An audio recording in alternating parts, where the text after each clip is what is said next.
I'll be tasting. We'll be cringing to watch Mojo and how Chris promotes the show, trying to avoid bone death and occasionally having fantastic guests. You're watching Chris and John have a chat. Oh no, the Canadians are The coming. hummus chums and the Mr. Machine combine to make the ultimate team. Chris Betts and John Hastings providing delicious chat that you shall be tasting. We'll be cringing to watch Mojo and how Chris promotes the show, trying to avoid bone death and occasionally having fantastic guests. You're watching Chris and John have a chat. No, the Canadians are coming. The hummus chums and the Mr. Machine combine to make the ultimate team. Chris Betts and John Hastings providing delicious chat that you shall be tasting. We'll be cringing to watch Mojo and how Chris promotes the show, trying to avoid bone death and occasionally having fantastic guests. You're watching Chris and John have a chat. Oh no, the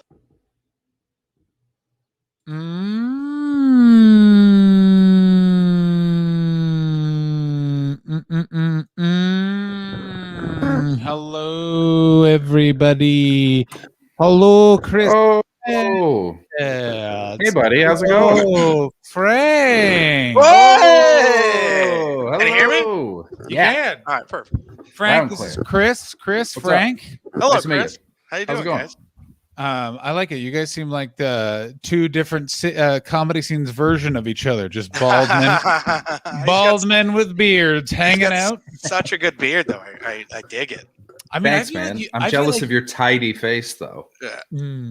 I feel like you could have a really good line in a bushy beard, Frank. Oh, I could. My wife absolutely hates it, though. Anytime it gets to a point where it's like his, she's like, I can't stand it.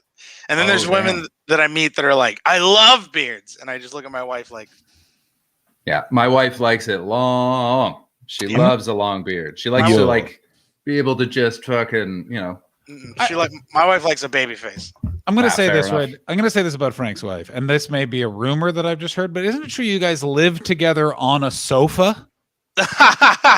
We used to. We used to live together on a sofa when I was like coming up. Yeah. wow.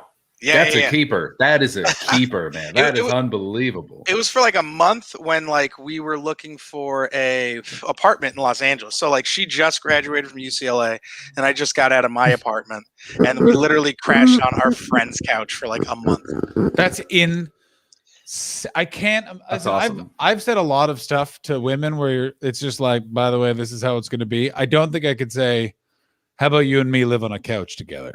Yeah. It was a very big couch. Did you get down on one knee to ask her to move onto your couch? Yeah. Great point. Or both knees because you had to beg? Yeah. I was like, there's a sweet lazy boy and can we just, you know what I mean? I found it. We can just, it's ours. Did you motion to the sofa and be like, it may be a Barca lounger to you, but when we're on it together, baby, it's a love seat? Yeah. I looked at her. I was like, listen, this couch might be a pullout, but I'm not. Oh, there it is. Oh my God. I couldn't even imagine. Wait, when she was at UCLA and you guys just didn't live together, and then it was like you guys were getting a place together? Oh, listen, bro. I mean, if you want to get into it, it was rough coming to LA. It was rougher than living on a sofa with your wife? Yeah. Oh, she was my girlfriend at the time. But yeah, I remember when I first moved to Los Angeles, I came out here like I think a year or two before her. And like I was sleeping in one of those, like it was like me and like 5 other comics in like a 2-bedroom apartment.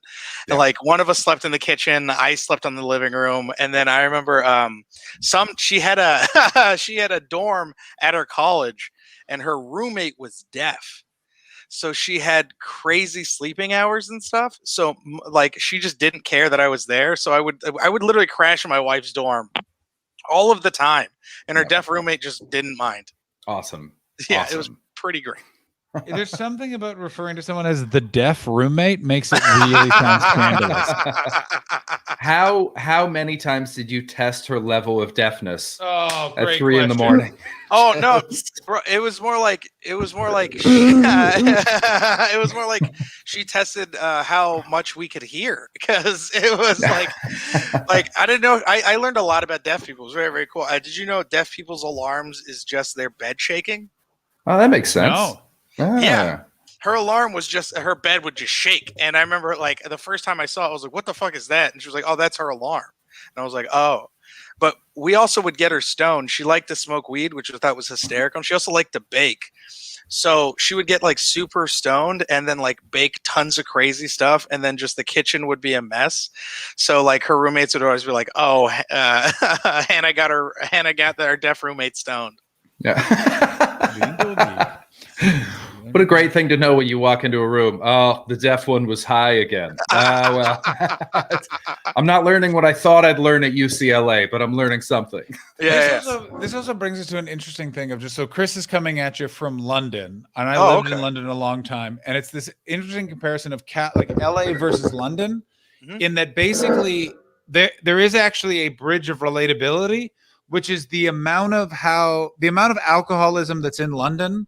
That's the level of pot smoke that's in California. Like the level that people are smoking weed. It's in the same way of like in England, you'll see someone having a beer in the morning. In LA, like it'll be 8 in the morning and you'll be like, is someone getting high now? Like pre-work stoned? And then it's like, yeah, man, all of the people who are at that Starbucks are baked because they work at a Starbucks, and they figured out that Starbucks is way more fun high off your ass. Oh yeah, I was high every day when I worked at Starbucks. I wish I could show you. I have a coffee cup that's got a pipe built into it. What? Yeah. Show me that, please. Please go off camera and grab give me that. like go get it. Thank you very much. Well, I like this guy. I already like this guy. I thought you would. This is great. I knew. I had a feeling. I went, you know what? I think Chris and Frank might be popping in on the Scottish election stream. It's something about this is that you seem like the kind of guy that if Sadaf was like 5% more understanding, the two of you would have totally lived on a sofa together. Oh, for sure. Yeah. I mean, the bed that she would come over to my place at when I first moved in was so bad that holy shit, look at that. Oh my God. Are you kidding me? There's the carb right here, the things right here, and then this is the bowl. Oh, hang on. So is it a separate? So you can be having your coffee, and it's two. Yeah, it's two separate I can components. hit it right now if you want. Oh my God! What? I mean, that would violate the Twitch terms. Of is it? Oh, okay, cool. But if you did it, if you packed it and then did it off camera. We can only assume you're smoking tobacco, Chris. Oh, yeah. I mean, yeah, absolutely. How are we to know what he's smoking out of his mug? Yeah. I like that. He had just a giant laugh to get his obnoxious. Oh my God! Don't think that we aren't going to talk about this. By the way, Bill and Melinda Gates are divorcing. Oh, someone broke up. I think was it me? I hope it's not me. No, you're does fine. Anyone? Okay. Does anyone care about that? Why does that matter? I didn't think anyone cared. The news has blown up. Like everyone's like, guys, can you believe it? And I think it's because they're hoping for another Bezos situation. Wait, what's going on? Where Melinda comes out and is like, Bill fucked her, and he fucked her, and he fucked her, and I'm taking half his shit, and I'm going to give all of it away because fuck him. I think that's what they're hoping. Someone for. get caught cheating? Well, we don't know what Bill Gates got caught doing. I like how, by the way, we just assume with a billionaire, like he must have cheated. Like, let's be honest. If it comes out Bill Gates hasn't cheated on Melinda, I'm going to be like, yo, you a cuck bitch, Bill Gates. You know what I mean? Like, get after it, Bill. How many years were you the richest man alive? Come on, man. What a beautiful mug you have there. Frank, what's going on with your cup? I'm just taking a drink of some water. Interesting. I feel like the balance of those. Frank, I think your water's gone bad. Oh my God, my water's smoky. If you put ice in the mug, does that then? Oh yeah, you're right. Yeah. Yeah. Nice. I gotta say this right now. Where'd you get that mug, and can I have that mug? Someone bought it for me for my birthday. I'm like, when people ask me for birthday gift ideas, I'm always like terrible at what to like suggest. Yeah, But I I'm saying. love crazy shit like that, like weird, like wacky, like dumb gifts. I was like, yeah, I'll fucking use that shit all day. Nice. Chris, here's what I think we need to do: joint our UTS stream merch. Hmm? And I think it should be coffee cups that are also pipes. I think that's very funny. Yeah. With us just being like, what are you doing with your life? Yeah, it's just us. Yeah, it's just us saying don't violate the terms of service. But Or maybe you gotta get up to get down, but we're in like funky suits because it's coffee and weed. Yeah, so it's yeah, like yeah. balance, you know? like back to back. Like, how often do you guys think about the opening titles to the television show Different World? Because I think, yeah. Do you know what I'm talking about, Frank? How the back to back, right? It's back to back, and then it's like we're gonna watch them because it's Yeah, also I don't know that show. Okay, so Different Strokes. This is how powerful. Oh, Different Strokes. You said Different World. Different World. That's what I meant. A different world. Different Strokes. Different Strokes. No, I meant a different world. A different world. Oh, okay. I was thinking Different Strokes. Oh, okay. Because a different We'll figure it world. out. Whatever he brings up, we'll know then. Yeah, it was that show that was on after the Cosby Show. Where they 100% where they were. It took place. It's when Lisa Bonet went to college but then she hated having a spinoff, so she just went back to the Cosby Show. Is that what happened?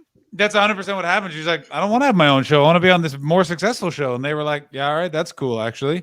Yeah, like That's and so then funny. So then they That's just so funny.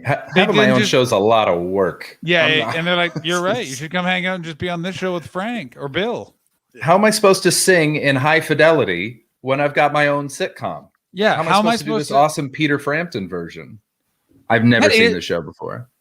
You've never seen the show before? It was on No. exactly after the Cosby Show. Evidently, Chris grew up in a racist house where they didn't watch the Cosby Show.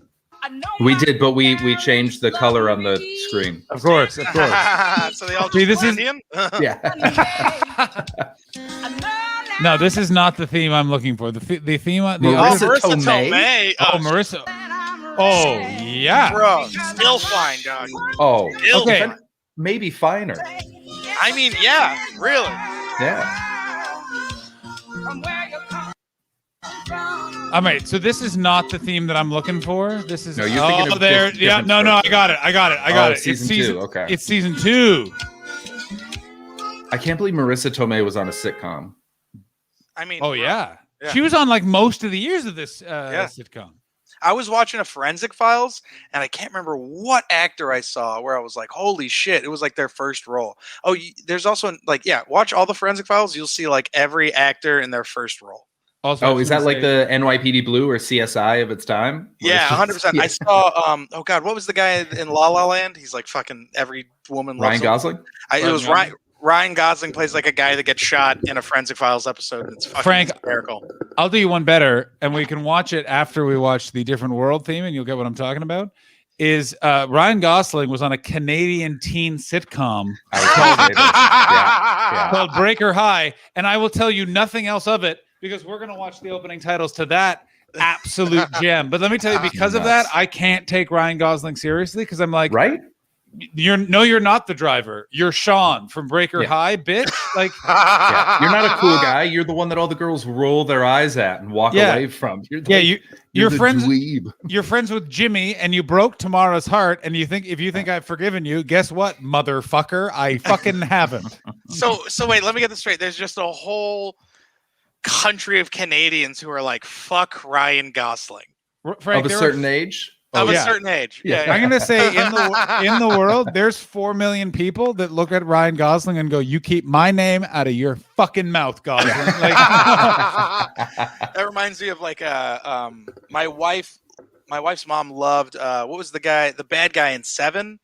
He was in Kevin Spacey. Kevin Spacey. So they didn't want anyone to know Kevin Spacey was in that movie at the time because it was supposed to be the big reveal. yeah. And she said after watching that movie, she was like, I couldn't watch anything Kevin Spacey for a while because I hated him so much because he was such an evil fuck in that movie. Wow. And then, but what's weird, what Frank's not telling you is then his wife found out about all these real world crimes, and she was like, "Game respects game," and she's a big fan again.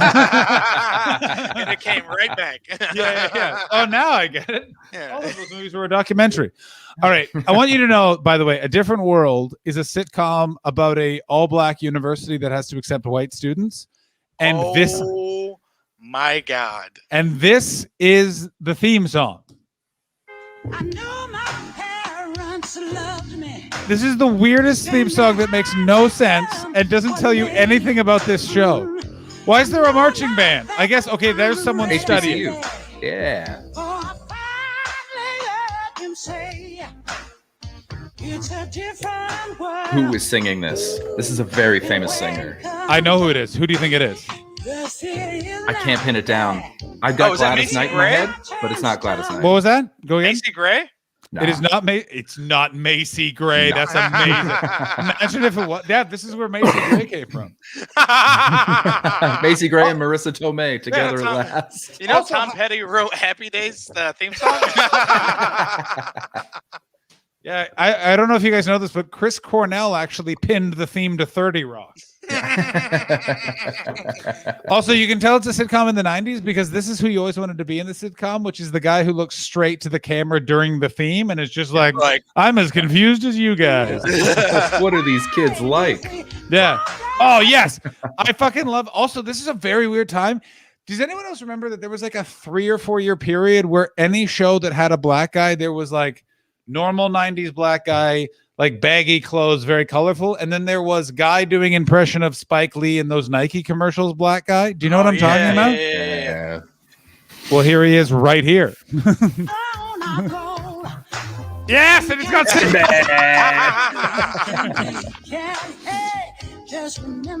Is that Eric Griffin? I was going to say that, but I'm glad that Frank did.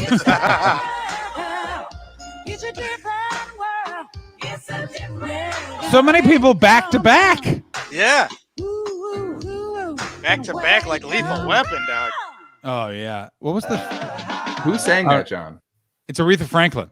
It is. Oh, Aretha my Franklin. How did God. they get her? That's Because incredible. it's Bill Cosby in the 90s. You understand that was Bill Cosby's producer? So it's like, who do we want to get? Anyone we can. It's Billy. It's a pre-rape trial Bill Cosby. No, Bill definitely got Aretha. No, I'm just. That's why she doesn't like to fly. What? She doesn't like to fly? You didn't hear that? She does not like to fly. She does not fly to any of her shows. She drives everywhere. She doesn't like going through mountains. So they have to like put black. Sarah Tiana had a whole joke about it because she had to open up for her. They had to like black out all the shades and everything, so she can't see outside the van or the big bus when she's driving through the mountains. Wow. So like, yeah, Sarah Tiana's whole joke was like, so I guess there was a mountain high enough.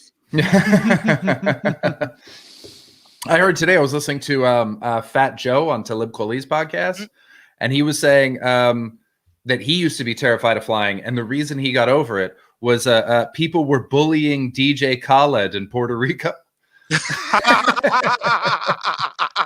And wait a minute. And Fat Joe had to fly down to beat them up? Fat Joe and DJ Khaled were apparently like best friends.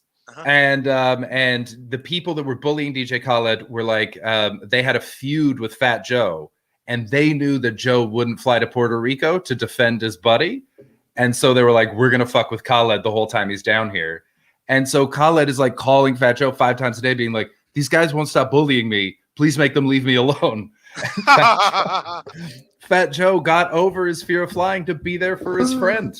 Oh, He that's was on his wonderful. tour bus driving from Miami to New York. And he was like, he got to Jersey and he's like, I'm a bitch. I can't be a bitch. So he just called his buddy. He's like, you got a private plane? He went, yeah, it's in Jersey. Yeah, I'm getting on. And he got over it and he flew down to be with his good friend DJ Khaled. I mean, Damn. I'm just back on the idea that I can't imagine DJ Khaled having friends.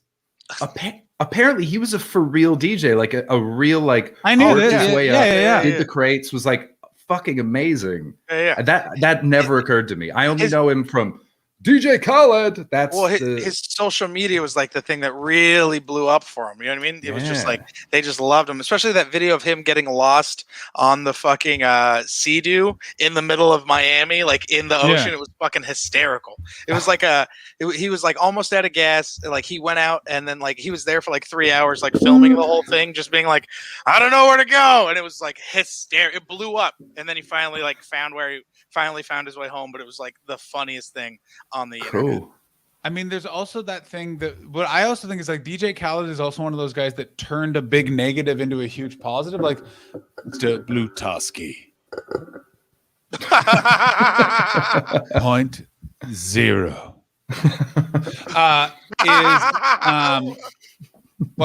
what happened? Anything happened? I promise I'm not a cat. We can continue. The thing with DJ Khaled that's also fascinating is I think that he turned a negative into a positive because everyone was on fire that guy was just like, I don't eat pussy. Everyone was like, what the fuck? What the fuck, Khaled? But he kind of just sort of rolled with it and was just like, yeah, there's a bunch of other stuff I don't do. Fuck you. And it's like, all right, yeah.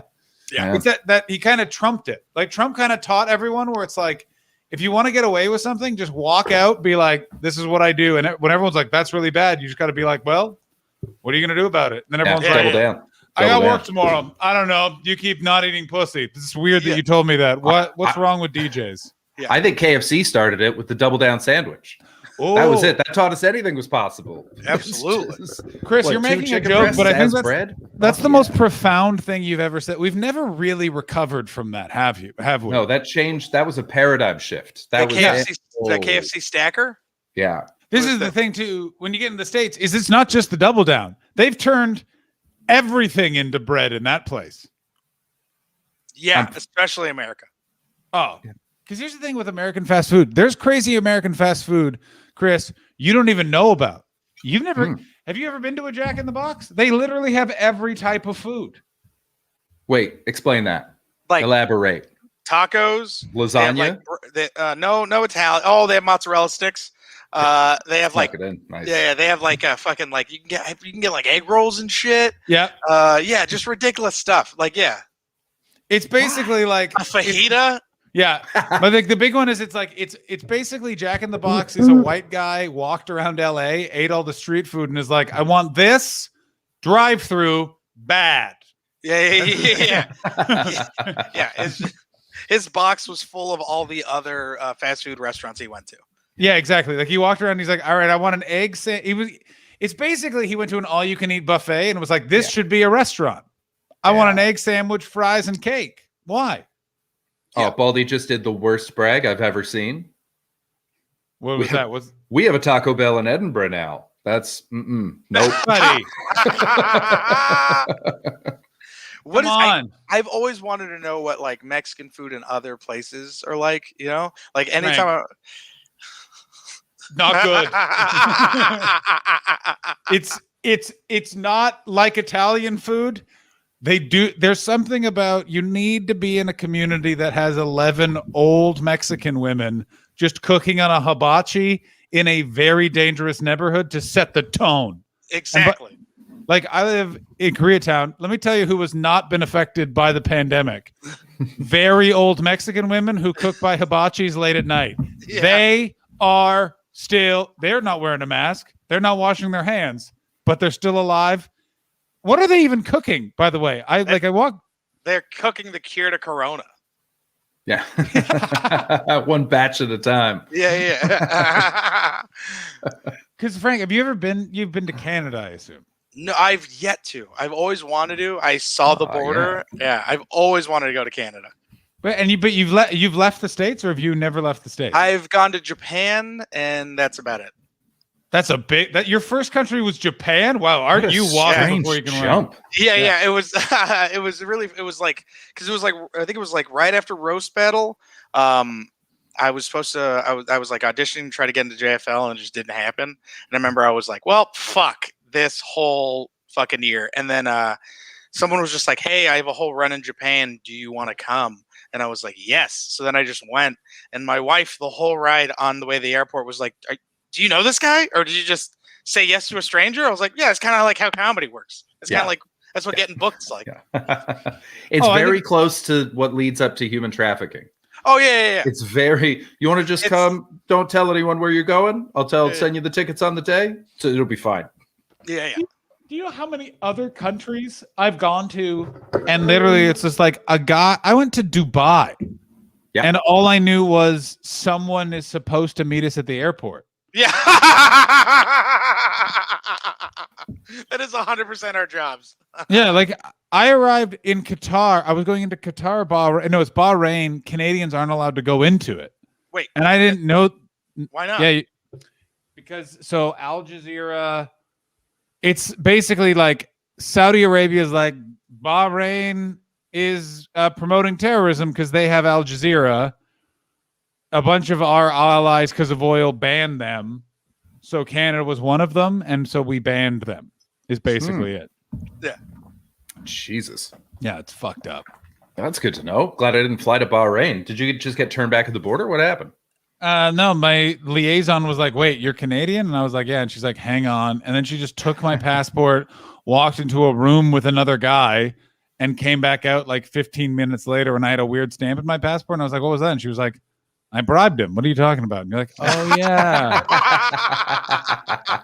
we're not in North America. We're like, that's the other thing is when you travel, you forget. Like everyone's like, America's lawless, and I'm like, no, it's not. Like like you get basically sort of like east of the Mediterranean, then shit's lawless. Then it's literally like who's pulling us over? Well, the cops. Well, why?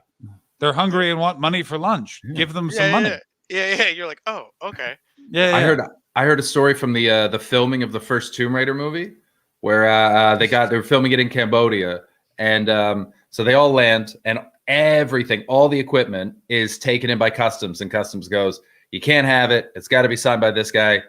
That guy's not here, so you got to wait like 2 weeks until he gets back from vacation." And the director's just pulling his fucking hair out, producers losing it, studios going nuts, and then one of the camera guys, I think, was like dating a Cambodian woman. And so they're like, "Can you go and talk to them?" And she goes, "All right, fine." So she goes up, speaks Cambodian, comes back 5 minutes later. They want $150,000. And he goes, and the director's like, "No, this is bullshit." The producer goes, "Well, how much is it costing you to be here per day?"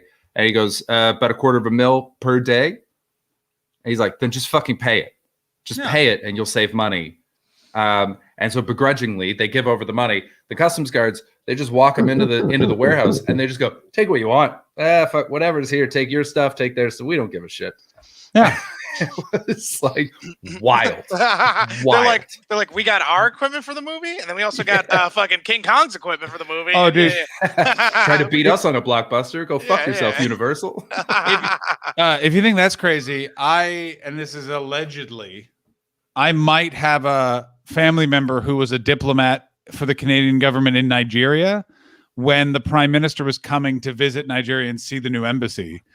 And my family member may have allegedly called the CBC and was like, "Whatever you do with your camera equipment, do not check it. Don't check any bags." Same thing with like diplomat. Don't check anything. They're going to take it and you're going to have to pay for it. And they were like, "We're the CBC with the Canadian prime minister flying on like a military jet." And he's like, "Yeah, the baggage handlers don't care. They don't know what the prime minister of Canada is. They see a big shiny camera and they're like, I bet you they're going to need that for something. That's mine now." And so they didn't listen. And then they were like, "None of our stuff is here." And my family member was like, "Yeah, all right, let's figure this out." And he walks up to one guy and he's like, "All these people's stuff, where is it?" And the guy was like, "Oh, those guys? Yeah, they got to pay like this and this and this." And he's like, "What is it actually?" And he's like, "This." And he's like, "Great. Okay. There's the money." And they're like, "Perfect." And he said he literally was like, "It was like this. Go ahead." And then like the baggage thing opened, all of it just rolled right out. It was like, Jesus. I mean, there's a simplicity to that I kind of admire, where it's like there's no red tape, there's no like what are the rules. It's just like, oh, money, done. Thank you. Bye. Yeah, it's very simple. It's like, do you want to get fucked or not? And then I was like, well, all right, man. This is from C's Dead Peeps. Flew into Mexico. A guy in fatigues came up to me and said, "I'll help you with your bag." I said, "No, I'm good. I hear you guys steal luggage here." And then he said, "Welcome to the jungle, my friend." Jesus Christ. my grandfathers when they'd go to Mexico all the time. My grandfather and my dad and his friend, they just go and just drink and party and shit. And when they would go, he would always tell me, he's like, "All right, don't carry a lot of cash on hand, just a couple bucks. And when we're crossing the border, we're gonna walk over. And when we walk over, whatever you do not piss over the bridge." And they was just like, "All right, so they go, they party and shit. Like they're not getting fucked with, which is great. And then on their way back, they're walking and they hear like guys behind them talking in Spanish, and they're just talking about how like, oh, we could probably like rob these guys." And it was just kind of like, oh shit. So like my dad and his friend are like walking, turns around, and his dad's pissing over the bridge, and then the fucking cops come and like pull him aside. But thank God that all happened, because they would have got fucking like robbed by a bunch of other people. You know what I mean? But he was just like, my grandfather's just pissing over the bridge. Did he explain? He's like, "No, I had to do it to protect my son." No. My grandfather was just pissing over the bridge at the time. It was still like he just turns around and is like, "Oh, all right. Well, I thought it was quick thinking. No, he was I'm like, man, your grandfather knows how to fucking handle himself. That's not what it was. He was just like, wait, what's the rule? I forgot I'm a baby boomer. I don't listen to fucking rules. Yeah. Yeah, man. I mean, there's a lot. I mean, anywhere you go, there's a good chance you can be a target by just, Was this? Were they crossing the bridge that's San Diego to TJ? No. Yeah. This is like back in the day, man. I don't know anyone who doesn't have anyone you talk about who's walked. So okay, this is the thing that's fucked up about America is you can't fathom how close Mexico is to America. And they could have this much hatred for Mexican people in this when you're literally like, you're in San Diego and you'll be talking to someone and they'll be like, "Man, Mexicans, they come over here." And I'm like, "Come over here. Mexico's right. It's there." Like I could throw my keys and hit someone. Like I could aim it. It's so close. And how it blows my mind. We're in a town called San Diego. You know what I mean? Yeah. That's what also kills me about like Los Angeles, especially in like the comedy community. Like I'll hang out and stuff, and there's kids that have been here forever and stuff. You know what I mean? Like not East LA kids and stuff, and they'll like say things, and I'm just like, you realize you're in Los Angeles? Yeah. Dude, it like as a Canadian, it blows my mind because I get it the other way where I'll have like comics or like it's more like that weird crew. I can't really just like it. Basically, it's all the guys that have moved. This is Frank will understand what I'm saying. All the guys that have moved to Austin in the last 3 months. Those guys would say some fucked up shit to me, and I'd be like, "Motherfucker, I'm an immigrant. Like, fuck you."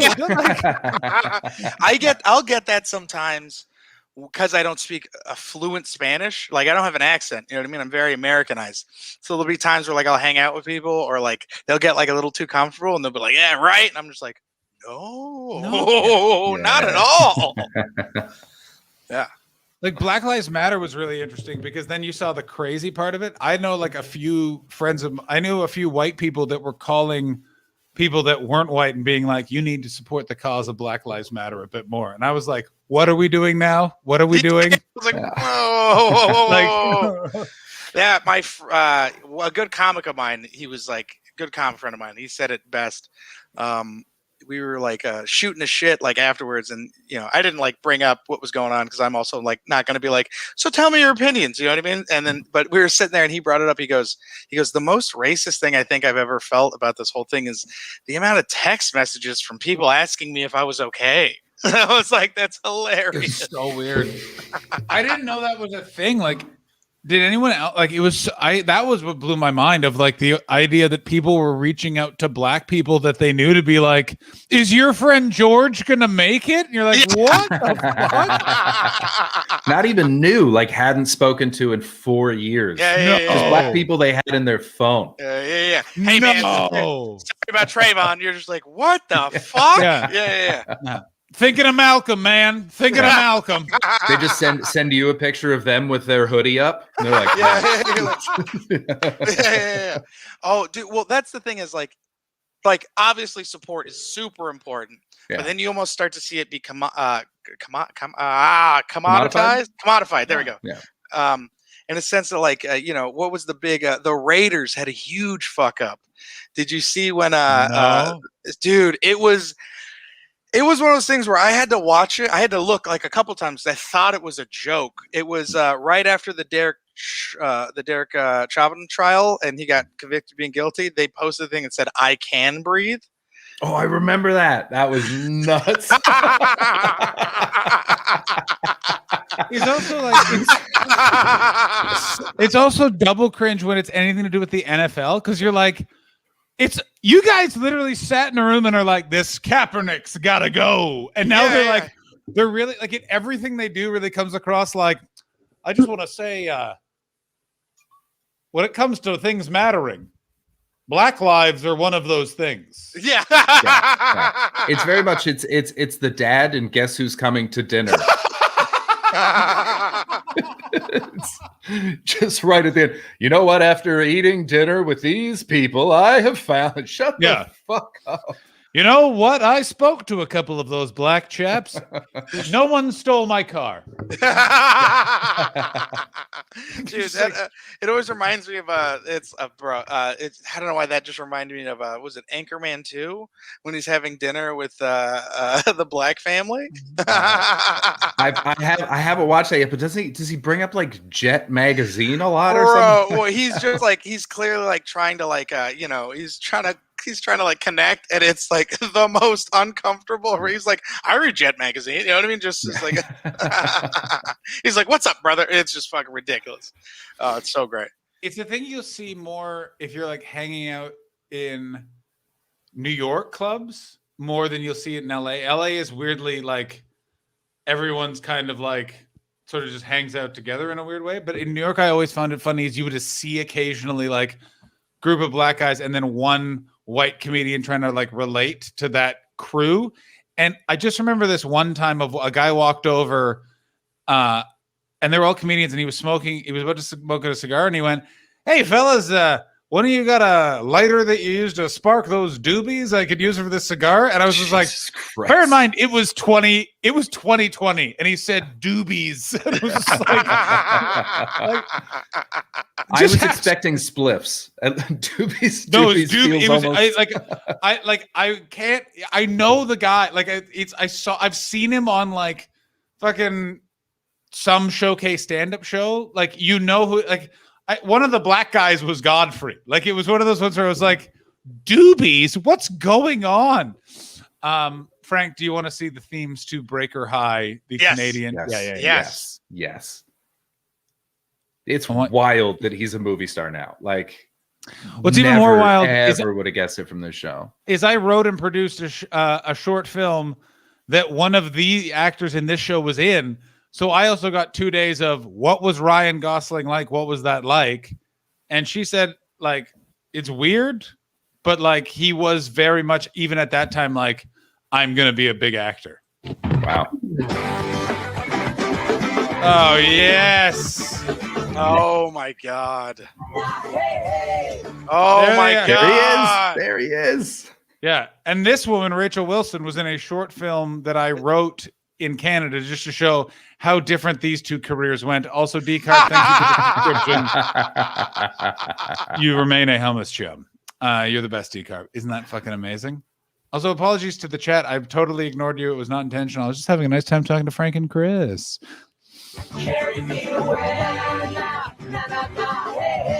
The premise, by the way, is it's a high school that's on a boat. Back in the day, you could literally just like throw a premise out and it was a TV show. Oh, that was a real thing. My friend did that. He did a year of high school on a boat. No. And, yeah.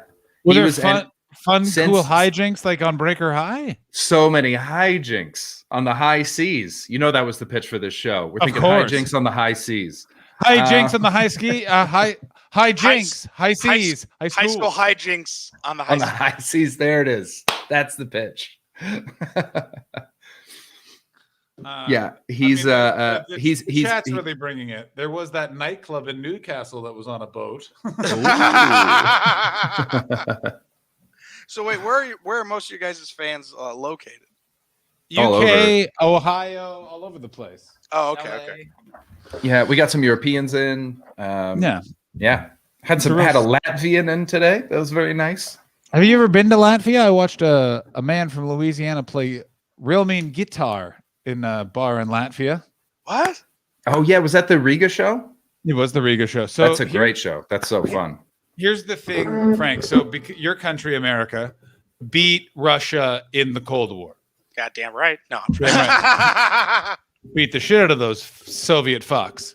As a result, all of the satellite countries around Russia that were held captive for 50 years as part of the Soviet Union, they just try to be America, but in very weird ways that make no sense. So you go to Estonia is the best one, where literally everyone is always in blue jeans.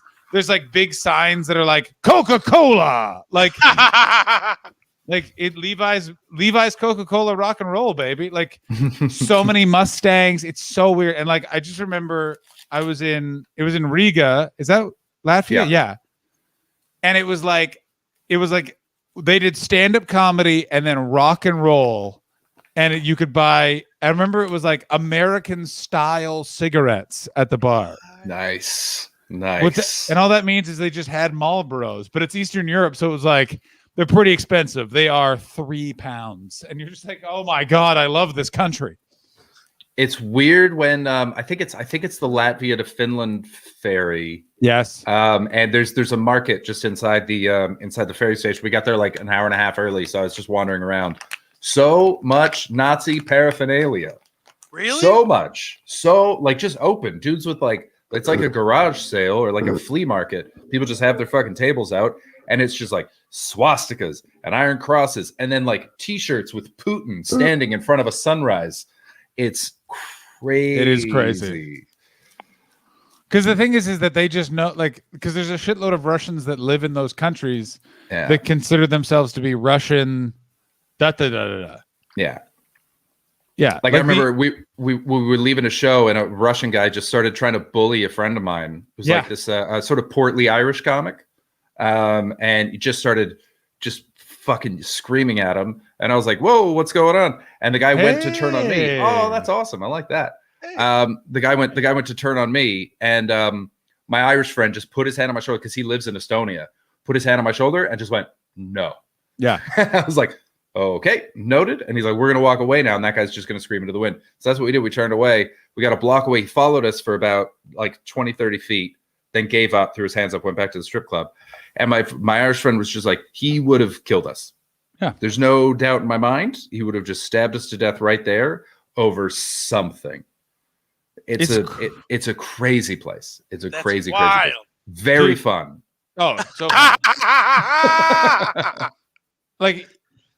I was in Estonia, and the Russians ran the border. So what they'll do is they'll drive a car from Estonia into Russia, and they'll grab the customs agent out of the booth and put him and just drag him into the car, and then just drive into Russian territory, and then dump him out and be like, this customs agent invaded Russia. You guys are being hostile towards us. We could invade you right now. And what that's done is to test the NATO response. It's to see if America will do something. And if they do, they don't do anything. And I was there when that happened. And the promoter was like, hey, just so you know, Russia did this. So this might be the day they're invading. So just put your passport in your back pocket. And Canadian embassy is at the end of that road. So if it starts to be an invasion, go to the Canadian embassy. They'll get you out of the country. And it's just wow.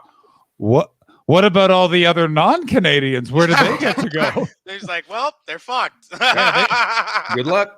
Better hope they don't have Jewish last names, because it's going to be a lot worse. Mm-hmm. Oh my God. It's so fucking batshit. It's just that weird thing of and America gets a taste of it. It was in the chat before Wandering Joy put it, she had money taken out of her bag by customs agents, stuff like that. But it's the whole Trump thing really showed people America almost became a dictatorship. In the end, it was this fucking close. If one person had been yeah, fuck it, I won't certify those votes, let's give this a whirl. What world are we in right now? Damn. Yeah, fucking nuts. What was that, Chris? Your face just went so red. I just changed lighting just to see what would happen. I felt like I was a little gray. All right. So Frank, how are you finding the reopening here in Los Angeles? I love it, man. It feels it's interesting. It feels good because like the store's starting to come back. They're doing like 100-person max in the main room, and then I think like 70 in the OR. So it's going to be good to see everything come back. You know, it's nice. And also the great thing is all the producers that wouldn't put me up at the Comedy Store are now gone, and they're producing other shows in like other venues, and I absolutely love it. Wait a minute. So they won't put you up at the other venues, but they will put. But you can just play at the store. Exactly. You know what I mean? So it's like I lose nothing. But what was funny was a lot of the producers that wouldn't put me up when I was a door guy just because they were like, you know, I gotta, you know, you're just like a door guy. It's like now they're like running these other shows and they can only book like the same 6 or 7 dudes, and it's hysterical to watch. It's such an interesting time in LA because it's the worst time to be in LA for no other reason than LA is already annoying if you have people who live in LA because everyone's social media makes it really seem like everyone's living literally the greatest time, and you're just like, well, I'm sad and everyone's dead. Yeah, and then it's all so fake. So fake. Like, and the big thing about it is too, which makes me laugh on the inside, is that you know me. I worked at the store for 6 years, and I was the phones guy. Your wife and you slept on a sofa together. So I also worked directly under the talent coordinator. So I got to watch the whole development system. So I got to see everyone that came to the open mics, tried to get on potlucks, bombed in front of Adam, didn't get put in friends and family. And then now those people are like, look how dope I'm doing on Clubhouse. And then it's just like, Did comics hate you because you were the front line?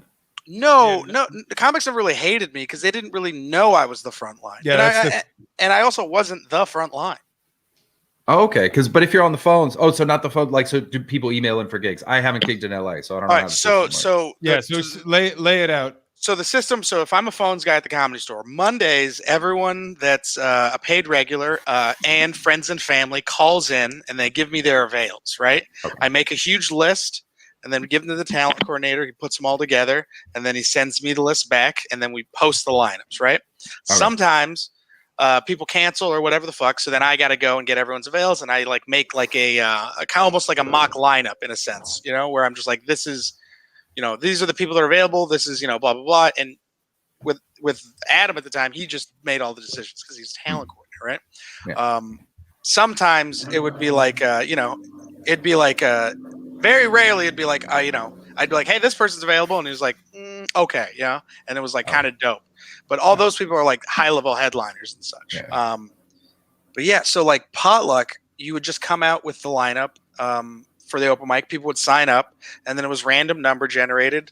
You know, certain people got to go up because it was like, you know, someone's agent calls and talks to whoever the fuck. And then, you know, we got to put a few of those people up.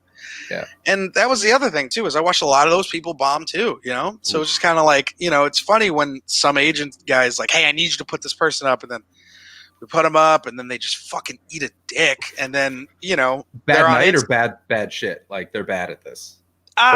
It depends. Cause with the open mic, it really is, you're going against yourself and this audience. Cause, you know, talent coordinators in the back, you've got all the comics that are waiting to go up on the sides, even the comics that didn't go up, and then you're performing in front of like 7 to 10 people. Now, and what's also even interesting is, and not to interrupt you, Frank. No, go ahead. Is just that they're also they're building the audience for that evening's show as the open mic is happening. Mm-hmm. So it starts with 7 people. And then they're literally like, please welcome to the stage Frank Castillo. And while Frank's walking on, they're also bringing a party of 10 in who are like, who's the fuck is this? Yeah. So the room's constantly resetting. There's no sense of But it's great because if you could go up and you just deliver, you know what I mean, and you just do the thing and you don't let any of it get to you, then it's like, oh, okay. And then you start to come back. They put you up more. You move further up the lineup, and then Adam like watches you, because Adam would watch the last 4 spots usually, and then that's when you decide to get on friends and family and such. Yeah. Okay. And are the last 4 slots part of the potluck thing, or is that like pre-booked? The last 4 are. It depends. If usually it's like people that have been being watched on the potlucks, you know what I mean? So if you've been smashing, then it's like, all right, we want the talent coordinator to see you. But usually the last part changes a lot because That's the other thing is like if the talent coordinator sees you too much, and then he's just kind of like, all right, that's fine. You know what I mean? It's like, why do I keep seeing this guy? And then you're like, oh shit, you know? Yeah. So it's like a very fine balance. And that was the thing is like, I would have people bug me, be like, please put me on, please put me on, please put me on. And then I would, and then they would eat a dick in front of the talent coordinator. And it's like, you fought for that, man. You fought to get up and then not deliver. Does that reflect bad on you when you recommended them? Or was he like, I get it, you got to give a shot to people and it's fine? I was never, if it's someone that I was really like, yo, watch, then I'd be like, all right, you know, I recommend you. But if it was just someone that I knew that was just like, I was like, you're just going to keep fucking bugging me until I say yes. And it's like, I'm putting you like 1 through 7. And then even then, like, if you eat it, it's like, now I'm not going to put you up for a while because I need to show that you're progressing. A lot of people would, especially at the store and the open mic. That's someone coming to beat my ass right now. Holy shit. There's a guy on a motorcycle just fucking revs it in the middle of the night out here. He's a real dick. I love it. There's a lot of comics who will like, they make it like the store's their thing, you know, and they're like, I gotta be here. And then it's less about actually getting better at stand-up and progressing, and it's more just about being in the scene, you know? Like, so I see a lot of comics not work on their comedy and only just fucking, you know, be there to network or see. I remember there's one person in particular that's blowing up right now. And put the name in the private chat, please. Put the name in the private chat. Put the name in the private chat, Frank. That's where we put the names. I've got one that I want to ask you about because I knew them in Montreal. I can't wait to tell you about it. Okay. I'll give you all the dirt. I don't know. I don't know who that is. Yeah. I watched them your one or Chris's one? My one. Yeah. Your one. Yeah, I know that too, and I can talk about that too. So also, please forgive me. My wife just brought me my dinner, so I'm going to eat while we're on here. No. I would watch this person like not do well and like bomb all the time, but then I'd also watch this person like stand outside of the VIP section on like roast battle nights, trying to like talk to the judges and like, you know what I mean? And I remember being in the hallway, like in my door guy shirt, like, you know, because the back hallways where all the headliners hang out, right? And that's kind of like where they talk and they shoot the shit. So I've totally seen this person do this. Yeah. So they go and they hang out and they're just like talking. They're just talking about all the cool things they're doing and stuff in hopes to get brought on the road, right?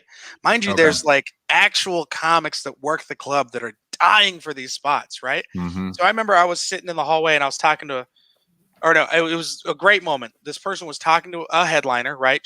Obviously trying to like, you know, hey, you're going to the road, hey, you know. And then they were talking about a weekend that they needed to book, right, to fill a feature. And I like walk past and I say hi, and the guy's like, oh, hey, what are you doing this date? And I was like, oh, I'm actually free. And he was like, dope, we'll put you up. And I was like, dope, man. And so we started like talking about getting booked and stuff. And I watched this person just go. And then just have to like leave the conversation and walk away. And I was just like, yeah, man. Frank, like, I've seen, it's the weirdest thing about American comedy is the fact that how you guys do hosts blows my mind. That you'll go to a road club in the US and the host is literally like a guy who's done open mics for 2 months and he's hosting the show, because everywhere else in the world the host is a headliner that wasn't working that weekend, so they're just doing something slightly less heavy, like hosting a show. Yeah, the second most experienced person on the bill. It's the second most experienced person. And in the States, for some reason, they always do it that way. They go headliner, most experienced, and then the rest of the show, they're like, I don't know, can we get like a dog that people can pet for 20 minutes? Absolutely, yeah. Like, I did a show in Arizona, and the other comedian was just a YouTuber that talked about guns that emailed the club that was like, hey man, can I come do comedy? And he just talked about guns for 10 minutes and then I went up. Like, you're just like, yeah, absolutely. It's very interesting to watch. This also, like, I mean, I could go on about it forever. It is like, it's I watched this person yell at a door guy when they asked for her ID. And then they were like, don't you know who I'm dating? And it became a huge thing. It was like, whoa, is that how you are? That's crazy. It's so good. It's John had a story like that. John had a story like that recently, where John just screamed at the doorman because he's an irresponsible person and he's very rude. I do that. Yes, no, it was at the Comedy Store. I was walking up with, I think Frank was there. You were definitely one of the judges for that roast battle. Yeah. Where I walked up, and it's this thing with the store. The store is a fucking kingdom, and I know I am not I am not a subject of that kingdom, but I have friends that are dukes and duchesses, so I I can call someone up and be like, what does this mean? Okay, cool. Like, but I get it, which is you walk up, that's a door guy. If you're a dick to him, by the time you get to the stairs, everyone knows. So fucking be cool. I walk up and like ID out. Yep, totally. Oh, I'm here for a show. Okay, tickets. No, actually, I'm on the show. Cool. Walk to the back. I'm with someone else. Immediately is like hey, I'm on the show. I don't need to show you ID. And I was just like, I am not with him. Please do not. And he was just like, yeah. And it was like, it was so embarrassing. And then he went on to bomb at roast battles. And I was just like, dude, you can't fuck. This is not other places. This is a very weird environment. You just have to understand you're not bigger than it. You just got to roll with it. It's fascinating. I'm not bigger than it. That's the thing. Yeah. Like no one's bigger than it. So it's like, it's very funny to watch. But yeah, we could talk about this person too, if you want. The other person? Yeah. Yeah. So tell me about, from your point of view, so did they move back or are they here? I don't know where. I think they're still here. I think they're still there. I knew them because they were doing mics in Montreal when I was doing mics in Montreal. More of a theater person, more of an improv person. Yeah. Did some stand up and then moved to LA, and I was like, oh, you can act, that's cool. And they were like, no, I want to get into stand up. And I was like, oh, that's a choice. Yeah. Yep. And then they were like, I'm at the store all the time. I'm always hanging out. And I was like, that doesn't sound right. Nope. Has it worked out? No. Absolutely. Cool. Yeah. Gotcha. All right. Not on Friends and Family. Doesn't do well in the open mics. Like, absolutely not. That's the thing about, like, and I love roast battle. I mean, it's my fucking baby. It's something that I grew up with. I'm part of it. You know what I mean? Like Moses, all those guys created it, but I feel so like attached to it. And, the problem I had when I first started doing it was I wasn't that good at stand-up, but I was good at writing, and this made me a better writer. A lot of people just do the show because they're like, oh, it's the big judges are watching me. And this is, and it's like, yeah, but you got to put the work in. You got to like progress and put the work in. Otherwise, you're just gonna, fucking bomb after someone asks for your ID. Yeah, exactly. It's also the funniest thing about that is people legitimately in LA think I just need to meet Jeff Ross and then he'll take me to the show business building and then I will be in show business. And it's like, what are you talking about? Like, it's the weirdest thing. And I'm utterly fascinated by it. And it's also, by the way, when you keep saying Friends and Family, Chris, just to bear in mind, getting on Friends and Family. So Friends and Family is you're not past. You're basically just the talent booker knows who you are. And you're going to, if you show up and hang out, he'll pop you up every once in a while, or eventually you'll get the number so you can call in occasionally get a spot. Now, it's a very tenuous relationship because you can't hang out too much and you can't hang out enough. Like, let's say you're me, you get put on Friends and Family and then are going to Australia for 3 months to tour. What happens is you're just not on Friends and Family anymore because the booker forgets who you are because he sees 1 million white men a minute. Yeah. And that story, by the way, divides people into two groups. First group is this. Will you just badger that guy until he remembers you? Wow. Second group is tough luck. Just start again.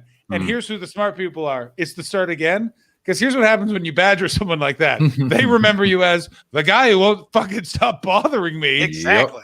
Yep. Yeah. And also, like, talent coordinators come and go. You know what I mean? So it's just one of those things. Like, if you fuck up and make like a bad, if you make a bad impression for one, that guy's always going to be, you know what I mean? So it's that guy's going to be gone. And it's better to him recognize you, forget, come back, and he's like, oh, hey, oh, fuck, okay. That's the way better move. Yeah. And the problem I had is COVID happened, and now that person doesn't have that job. But to be fair to Frank, because Frank, I messaged about this problem, and Frank was just like, "Don't do that, do this," because Frank knows the lay of the land, and that's the interesting thing is we're opening back up. I don't know what it's like in London, but like here, it's a fucking like land grab. Everyone's like showing up everywhere. People are like but people really think they are entitled to like, hey man, it's fascinating. It's wild, bro. Especially with how much like these social media platforms and shits pop. Like I watched someone bump a comic that was popping in. Like one comic was late. They had the set, right? They were on the show. Fine. The other comic, arguably way better. You know what I mean? Like just popping in. They're supposed to go up next. The comic that's late shows up and is like, hey, can I go up? But doesn't ask the comic that's popping in, who's way better. They ask the producer of the show, and the producer is just like, okay, no problem. So they let the person go up. The other person that was supposed to pop in was like, all right, I'm just going to get the fuck out of here. And they dip, right? Yeah. Person goes up, eats a fucking dick. Like, makes the show worse. And it was just kind of like, man, and all that is entitlement and ego, where it was just kind of like, you know you're not good. You know, you may be good, but you know you're not as good as this person. You know what I mean? Yeah. If I'm on a show and Bill Burr's like, "Can I pop in?" I'd be like, "Absolutely, yeah, please go." What are you fucking talking? Crazy? Yeah, it's just weird, man. The delusions people have are just fascinating. And then you see it the other way sometimes. Like I remember hearing there's a comedian, Jeff Paul, in Toronto, and he was headlining at Yuck Yucks for the first time in the downtown Toronto thing, which is a big fucking deal, right? And John Doerr just shows up and is like in town, and he wants to jump on. It's like Saturday night, but instead of going straight to the booker, he goes straight to Jeff, and he goes, "Hey man, do you mind? If I jump on the show, I don't want to steal your shine. I don't want to fuck up the night for you. Is it okay with you?" And Jeff's like, "Of course, I'd fucking love to have you on." And then he went over to the booker, and it was like, that's a nice respect thing as well. Of like, he knows that he's way bigger, but he understands that it's like, it's a show and it's a whole thing, and he doesn't want to fuck the thing up for people. Yeah. And so like the difference in seeing, because he could have big dicked his way into headlining. He could have gone on after headliner, no problem. But yeah, seeing the show is like, oh, this is a thing that's bigger than me, and I respect the people that are around me, as opposed to an ego thing of just like, I'm gonna get what I can while I got it. I was like, well, then you won't have it very long, man. No, man. That's the thing. Is like, I look at all these outside show producers, and like, it made me realize, especially not working at the store anymore, it made me realize that it's like, oh, I don't need to fight for spots I wasn't getting already. You know what I mean? Yeah. And I don't ever want to be in a position where, you know, Mark Saratella gets to tell me whether or not I'm funny. You know what I mean? Like, I don't even know who Mark Saratella is right now. You know what I mean? It's like, you know what I mean? Like, I get it, bro. You book, like, you know, Bill Burr's got to pay your rent, bro. I get it. I understand. It's tough. It's tough out here, but it's also like, bro, you've been here for longer than 10 years, and you've yet to write a new thing. So it's just so funny to me. It's interesting. I mean, I gotta say this. I wish Frank had been here yesterday for when I was feeling really sad about not getting responses from a couple of the like show producers in LA that are running shows, and then I literally just went like, yeah, this is what LA is like though. And then it's also like, know who you are and be aware of your sense of self of like, yeah, man, I'm not Bill Burr. I'm not going to pay that promoter's rent. That promoter needs celebrities to pay their rent. Yeah. I'll be all right. I can go to other places. And here's the problem that I have with that is, in a way, they become the gatekeepers. You know what I mean? Especially since all the clubs are closed. And it's like, you know, 2 years ago, everyone was complaining about too many white guys on the lineups. Then they started to kind of change it a little bit. COVID happens, and we are right back to where we are. You know? So it's just so funny to see these, you know, they're not booking because they love this talent of comedy. They're not in it for the craft. They're not like us. You know what I mean? They're just trying to make money. It's so funny. It's that thing of like, you're like, they are the gatekeepers. And it's this thing. I was talking about this with my therapist today of, I get myself caught in these loops of should. And it's like, I've done this, so they should be listening. And it's like, it should doesn't mean anything. It's just you think, and it's like, why don't give, it's really funny, the existence of those people, because it's so unique to LA animal. Like those people just don't exist in London. They don't exist in New York. It's this weird byproduct of like, in LA has enough tourists and people that forget they're in LA and there's celebrities that just live down the road that you can get 4 of them to do comedy and you can pay your rent. But what's weird is that then those people are like, oh, and I am at that level as well. And it's this fascinating thing. It was that's like wild. It's like, no bro, way. Fascinating. Dude, it's so funny. Especially the way they walk too. Like I was at swung by one of the outside shows at the Whitley, and I was literally like, I loved it. It was great because I knew it wasn't going to get put up, and I knew the guy was going to be uncomfortable with me being there because he was like, oh, because he thought I was going to ask him for time, and I was like, no, fuck that. I don't want time. I'd rather hang out with all these comics that know me and think I'm funny. So it was sitting there. It was great. I'm just chilling there, talking to like Patton Oswalt, fucking Ranazizi, Maz, all these guys, right? Eliza's there, and the booker like comes, and I could tell he was like kind of like he was like, oh, he's gonna try to be like, maybe you can't sit here, kind of deal. But it was like he watched me shoot the shit with everybody. You know what I mean? Like we're talking about the show we're gonna do this weekend that's fucking sold out and stuff. So it's just funny to watch this guy just kind of be like, oh, I can't do anything. Yeah, it's an interesting thing, and I think it's also like it's such a nowadays time. It's such a attack on your perspective. Oh, thank you for following, Nephew Quinn. It's such an attack on like any Saturday neuroses is going to leak in because the world is so different than it was, and we're kind of going back. Do you know what I mean? Like that's the interesting thing we're also in, where it's like we're trying to figure it out. But it's also like the rules are all the same, but they're also all different. And it's just kind of like you got to kind of navigate and just let yourself go. And also, what I found that is helpful is just ask for help, which is something I was always really bad at doing. But just being like, hey, what's the plan? Like, because no one does that, especially here. Everyone just tells you what the plan is. And then you're like, I think that's a stupid plan. I don't think I want to try and. What do you mean I should start an open mic at the Whiskey A Go Go? I don't want to do that. That's a terrible idea. Yeah. But yes, is there a nice sense of community among? I mean, there must be among some LA comics. Absolutely. The picture that's painted is like cutthroat and vicious. No. If you have allegations, you have a good clique of people to hang out with down here. Oh, cool! I thought they all moved to Austin. I thought they were all gone. That's where you have to go. Yeah, that's actually Los Angeles now. It's like you don't need credits to get on these big shows. You just have to have multiple allegations. Yeah. Okay. It's the main thing you want to be. You just got to make sure your social media makes it seem like you just played the Vulcan Gas Company, but you're back to pack your stuff. So it's like hip hop in the '90s, where it's like this is my rap sheet. Here we go. Yeah. It's so funny that Austin add additional thing is I don't know how many people have actually gone to Austin, but I will tell you the amount of people that said I was just in Austin. That is being said so much in LA. I think it might just be easier if we just come up with a slang for it. Because I think what's happened is a bunch of people went to Austin and were like, oh, wait, I'm not Joe Rogan. Yeah.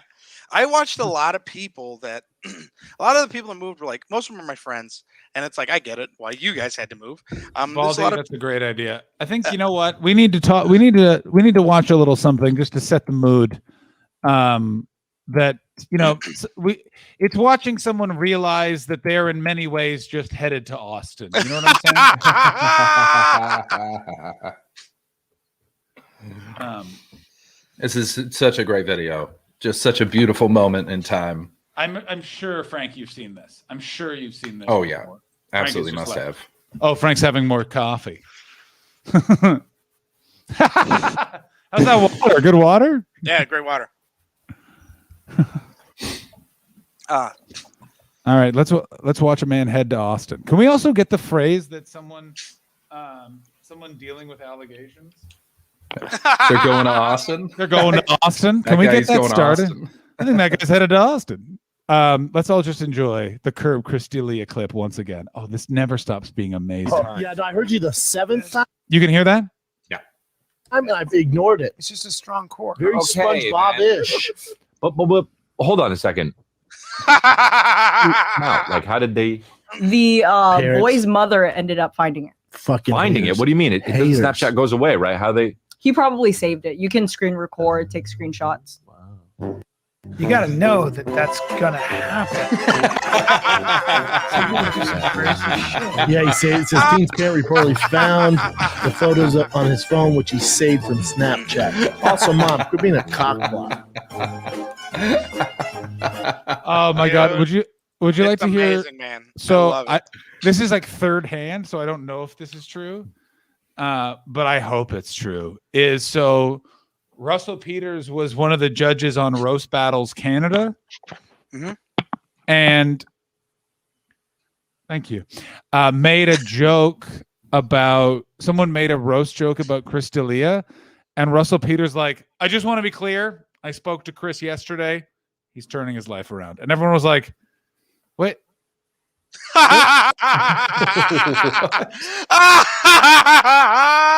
It's like, first of all, do you not know what he was accused of? Second of all, do you not know what a roast battle is? Like, so weird. Like, this isn't a sincerity off. Dude, it is. It's. I mean, I'm gonna say some shit that'll get me in trouble, but it's kind of like one of these things that, like, you know, I look at everything that's happening, and it just makes me laugh. Where it's like, you're giving all these guys, everyone's trying to give all these guys second chances that, like, you know, fucked up big, and it's kind of like there's a lot of younger, funnier people that deserve fucking, like, you know, maybe, you know, I don't know, man, maybe not book fucking people like that. You know what I mean? Like, it's just fucking. I don't think that he's going to be back in the way that he was for no other reason than, and this is a real rat move on comedians, but comedians will, because we're all of us at some point had someone standing over us going, "You're going to die, motherfucker," that we kind of stick to our own. But the thing is this, Chris D'Elia was enough of a dick to so many comics that as soon as it happened, it went way bigger than it should have been, because people were like, fucking finally. Which is so funny, because it's like, you know, I mean, it's you know, D'Elia did was fucked up, obviously, and you're right in that sense, but because it's like I have cracked more jokes about his openers than I have about D'Elia himself, because it was just one of those things of like that feeling of where I was like, fucking finally, but it wasn't for D'Elia, it was for fucking his openers. So okay, like, we won't name names, but there was a crew of guys that opened for Chris D'Elia, and how I knew this, and I couldn't figure out, is there were like 4 guys. I think Frank is the one who pointed this out. It was either Frank or Jay, because they said it to one of them. It was definitely me. And what is it? They all ordered drinks from stage. It was a thing, like, and I'm talking about they're on like for 5 minutes, and they're doing one joke, and they're like, "Get me a vodka soda," and then they're doing another bit. I'm like, "You're doing 5 minutes at the fucking we're in the lab, man. Like, this is." You could walk over and get a Yeah. drink. By the way, if that's not me, there's literally a venue here in the Improv called The Lab, and the bar is like, Chris, where you are in the bar, if you're on stage where you're sat, I know where you are in your room, the bar is where it's like 4 feet away. Stop acting like it's a real labor. And also, that someone made a comment about Steve Rannazzisi is like, I'm sure he's seen everything that's going on. He's like, you know what? What I did, not that bad. You know what I mean? Yeah. Got in just in time. Yeah, in time to be He was like, if it makes who you feel gives a better, shit? Yeah. I was a fucking kid. And everyone's like, okay. This is the thing I also think about. It's like, I think about people like, there's a bunch of guys that were real fucking creeps, but it came out before Me Too. Like, you know what I mean? Like, it's like, the one I think, like, there's like, you can't walk around LA right now without seeing a Los Angeles Apparel sign, which is the guy from American Apparel's new company. Crazy. Yeah. Which is hysterical, because that guy got, you know, like, that guy got Me Too'd it hard, but it company got dissolved. Yeah, because of that. It happened in 2014. So everyone is just like, you know what? Away you go. Like, I miss the billboards. You know what I mean? Yeah, exactly. Like, man, I don't have where am I supposed to get a quality purple shirt? I mean, we've talked about this before. Let's talk about it again. Seinfeld has really pulled the move, because Seinfeld dated a teenager for years. Yeah. He just did it in the 90s, and everyone was like, I don't know, the Snoop Nazi's funny. Yeah. Well, the thing with the D'Elia stuff too is like, you know, did you read the court stuff? I read that whole thing. No, I went headline. I went headline. This is the thing, because I knew someone was going to tell me eventually. I mean, bro, listen, it's one of those things that for me, it's like, you know, as a comic, I will defend whatever you do on stage. You can't expect me to defend what you do off stage. Now, let me ask you this. What if I'm on stage ordering a drink and then seeing a 16-year-old girl, and I'm just like, maybe you and I Snapchat later. Oh, my God. Oh, dude, it is insane. And, yeah, dude, it's wild to see. Mind you, you know, it's just so funny to see how many people defend people being like, how far people are willing to go for like not the best people. You know what I mean? Yeah, it's an interesting one, because what I don't understand is why people, I don't know. It's an interesting one here, because like people do try and like, let's hear him out. Let's see what's going on. And it's like, It like some of those things. Like, there's no hearing out. We know what happened. Yeah. Oh, I mean, you got to read the article, but yeah, it's pretty great. It's fucking wild. Let's just say a few comics were named in it, and it's fucking insane. Is Chris were named? Were any of them on the screen of that video that we just watched? Yeah, no, it was like, you got to watch the deposition. You got to read the deposition. Frank, Was I named? Because Chris D'Elia and I real tight. We spend a lot of time together. We actually share a Snapchat account, which made me nervous. Frank, the chat must know, what is your cat's name? Literally. Oh, this is Honey. Aww. Honey did not like getting picked up. Let go of me. She's really weird. Like, I'll pick her up and I'll flip her, and then I'll just like pet her like a baby, and she'll fight, but then like 5 seconds in, she'll just like go full fucking catatonic and just like start purring like she loves it. She's a very odd cat. I mean, yeah, that just sounds like a cat, man. That's what.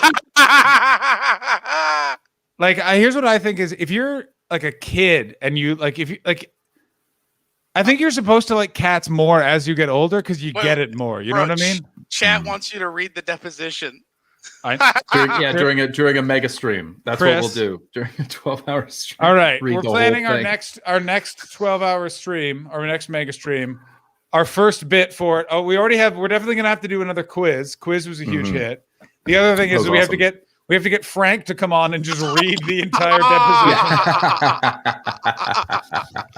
I'm not reading that depressing, triggering shit by myself. Like I'm gonna take myself off the screen for it.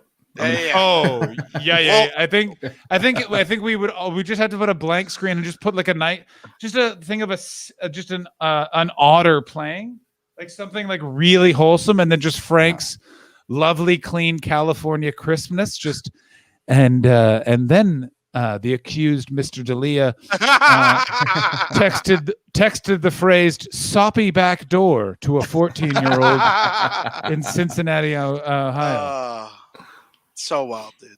I mean, what I'm excited to see is what's the next big scandal in show business. You know what I mean? Because it's getting closer and closer to people I know. Like, it started with, Louis C.K. I once saw him from afar in a room. Chris D'Elia passed him a lot of times in the hallway of the Comedy Store. Every time I always remarked, he over perfumes.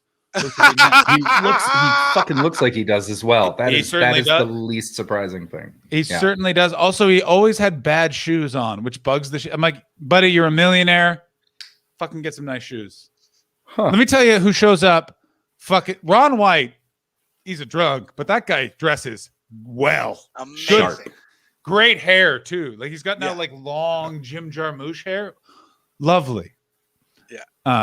So Frank, so you did the first shows back at the Comedy Store. What was it like to be? Dude, it was great, man. It felt dope. It was really, really. It just feels good to be back. It feels good to have like people around, just to talk to like the other comics, and yeah, I'm just really excited. They're gonna do full Tuesday through Saturday, OR and main room. So we'll see what's up. Nice, I got to go up at 10:30. That was the last one.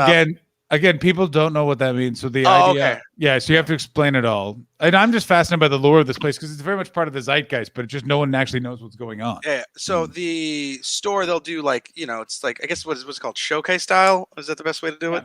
Okay. Yeah. So everyone goes up every 15 minutes. The main room, they usually go from 9 till about about midnight. For the shows coming back, they just did 8 to 10:30. So then, I got to do the 10:30 spot. So it was real fun. I got to close it out, but it was dope because it was like people still stayed. They were just so excited to be there. It was great. And it rotates in. So how they're able to do like 9 till 1 in the morning, or like the OR sometimes is like what, like 8 till 2 or no, it's not that late. Anymore. No, it's 9 till 2. Yeah. Is they rotate the audience. Like, the audience is literally coming in and out. There's like the OR, there's no host. Anytime I've seen it, it's literally just they just shotgun? Yeah. Wow. And just in and out. One of the only ways I was able to survive this drought of stand-up, because I haven't done a show since last March. So it's been a year. It's been 14 months since I've done a show, like live. Done Zoom and stuff, but it's not the same, obviously. No. But I follow the store on Instagram, and they do shots all the time, or they did before, of like, here's the OR, here's the belly room, and it would be them walking down the hall and just showing how full it was, and you get like a split second of Bill Burr on stage or some shit like that, or Eliza's on or something. And if that had still been going on while I was locked up here, I can't be held responsible for what I would have done to myself. Yeah. It was weird, man. I mean, my wife's she got her master's in psychology, so she's like a psychologist. And we were talking about it right when everything shut down. She was just kind of like, she's like, I'm really worried about all the comedians. She was like, so you got to think about the fucking endorphins that are released every time you guys go up on stage and just have fun. That is therapeutic. And then for that to just stop cold turkey for a year, she was like, yeah, that's gonna fuck a lot of people up. Yeah. Not only did it stopped cold turkey for a year, but it's also like it's now coming back faster for others. You know what I mean? Like Chris is in England, we're in LA. Like it's not back to what it was, but it's like I'm getting a spot a week. You're getting up like 1 or 2 times a week now. Yeah. Yeah, like it's slowly coming back. And like I can only imagine I keep myself lucky where it's like I wasn't in LA that long before the shutdown, but there's like friends I've met that literally moved here. I know people that moved like 2 months before the lockdown. So it's like you're starting over again and you're starting over again. Yeah.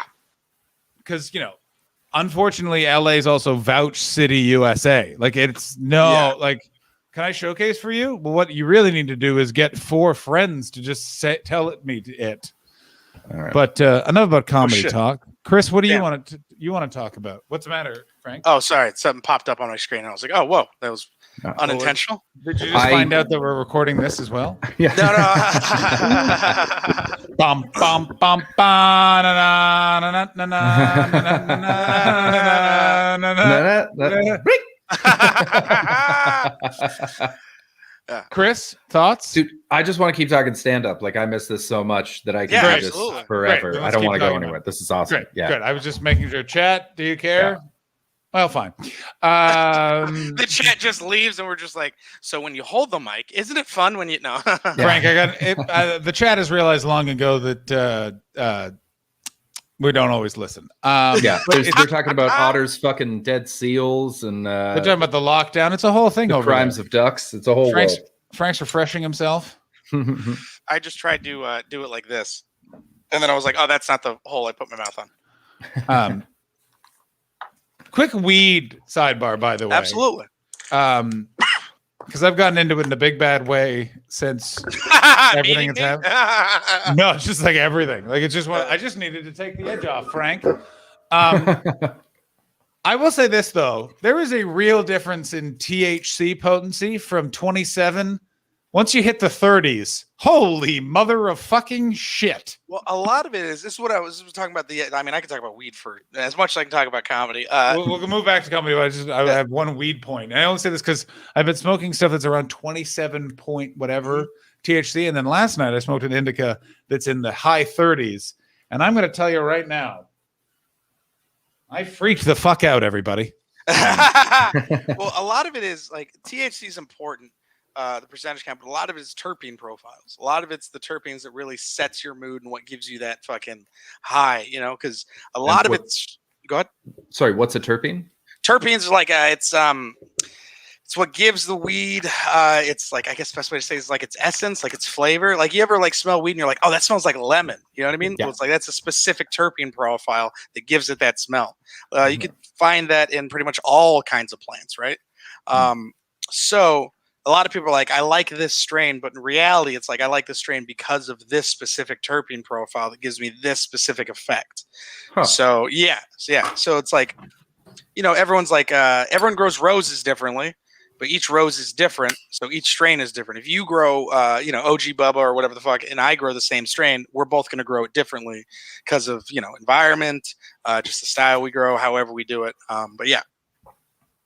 How much Chopin you play for it. Exactly. All the important stuff. I will say this though, by the way, I thought I was going to hate the names, but the names are all really fun. Just having it. Yeah.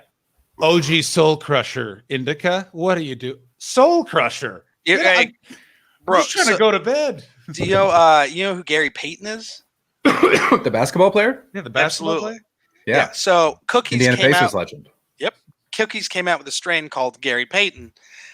Gary Payton found out about it and then ended up working with them. Sounds like a trap song. Yeah, for branding. So they used his likeness and all this jazz, and he made a bunch of money off of it. And then it sold so good and so fast that he started to he was like, I'm getting my own weed brand. So he started growing his own weed.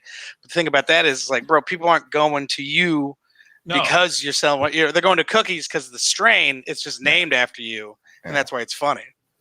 It's also like, hey, so by the way, I violated Frank's rule because I did message him being like, I gotta go to a dispensary, buy weed. I never bought weed before. Do you have any advice? And he just went, just whatever you do, don't talk to the bud. What are the bud? The bud tenders. Yeah, don't talk to a bud tender. You'll get fucked over. 100% best advice. So? Well, because when bud tenders usually push the first thing that brands give them, in a sense that if I work at if I'm a bud tender and like, lemonade or like biscotti comes, or not biscotti, just like a weed brand comes in and they're like, hey, I just gave you an eighth, blah, blah, blah. Do me a favor, suggest, my products when people come in asking. So that's we what said happened. that in bars as well. Whiskey Rep shows up and is like, hey, here's a couple things on me. Yeah, of course. I just want to ask this, Frank, do they have any Flair bud tenders? Actually, they do. They're like, they have like ridiculous, like if the higher end like dispensary you go to, the more like, because a lot of the thing is like a lot of people are like they don't like the culture of weed. They're trying to change like the culture, and that's when you'll get like CBD champagne or fucking like yoga moms that are fucking drinking smoothies that got it in it. Yeah. I just saw another thing there. Someone related the Gary Payne to. Is that like the Paul Newman salad dressing for weed? Great point. Yeah, pretty much. But nowhere near as good. Nowhere near as good. Also, Liam Greenjacket, thank you very much for the weed donation you just sent me on PayPal. I'm pretty sure that was you. Thank you so much. Oh, what a good guy. That's great. I really appreciate it. But yeah, what we're talking about weed. What was that? Bud tenders adding like Yeah. flair, because I don't associate pageantry with weed. Yeah, I mean, and it shouldn't be. You know what I mean? Like, the pageantry is smoking the weed. Right? It's the rolling. It's the shape. Yes. I agree with everything you're saying. And listen, I'm very new to this world. It's really helped. I'm really enjoying it. But I went to an absolute frou-frou dispensary across from the Improv on Melrose. Oh, was it a flower or some shit? Yeah, sweet flower. Yeah. Let me tell you though, that was like it was. I was talking to a bud tender, but it was one of that thing of, because I knew he was bullshit. I could do the like, no, I don't want Seth Rogen's $60 weed. And I was like, I did this as I went, hey, I just had a shoulder injury. I'm having trouble sleeping. I really need this. And it appealed to his humanity. He hooked me up so good. What did he get you? Gave me a nice strong indica that I can't remember the name of, but I could go walk over and get the container. And it's check it out. Perfect. It was, I think. I mean, I haven't smoked since the guy that I used to buy off in London. You just show up to his house and he would have a bottle of wine open, 2 wine glasses, one in front of him half full and one empty. And as soon as you walked into his house, he'd start filling the other glass. And then you had to sit there for an hour while he told you stories about the times he was abducted by aliens. Oh, okay. That does kind of suck. I used to have a weed dealer who was like he was in my apartment complex. We did jiu-jitsu together. He was the best weed dealer I've ever had, because he would like show up, give you weed, smoke with you a little bit, right? Wouldn't smoke your weed. He'd have a little weed for you guys to smoke that he brought with him, right? Oh, it was one of those things, like, he was just so cool and just so dope that he would leave before you would want him to leave. To the point, great guest. To the point where you were like, are you sure, man? Come, like, you can hang out. You know what I mean? Like, and he was the best, man. I remember he was from Germany. He was like used to be a professional inline skater. He passed away like a while ago. But it was like the dopest. He had like a really hard life. And I remember when he came and hung out with me and my friends, like I was a huge fucking nerd already. And he came and hung out with us, and he ended up writing me like a letter from prison, but he talked about my birthday, because that was the day we invited him, and how much fun he had, because he was just like, no one really gave a shit that I like had tattoos, or like clearly was like a dude that used to that was like in prison or whatever the fuck. Like they just treated me like cool. Who are we talking about? This is fast. Oh, this is my original weed dealer that I had.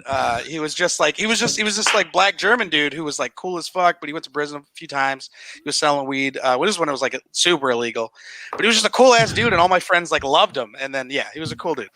I mean, yeah, and you know the weed culture over here in England is even crazier. We got a friend that just uses Facebook to buy weed. By the way, the Literally posted a status. Does anyone know where I can buy weed? yeah, it's phenomenal stuff. Oh, here's a weed question that I have.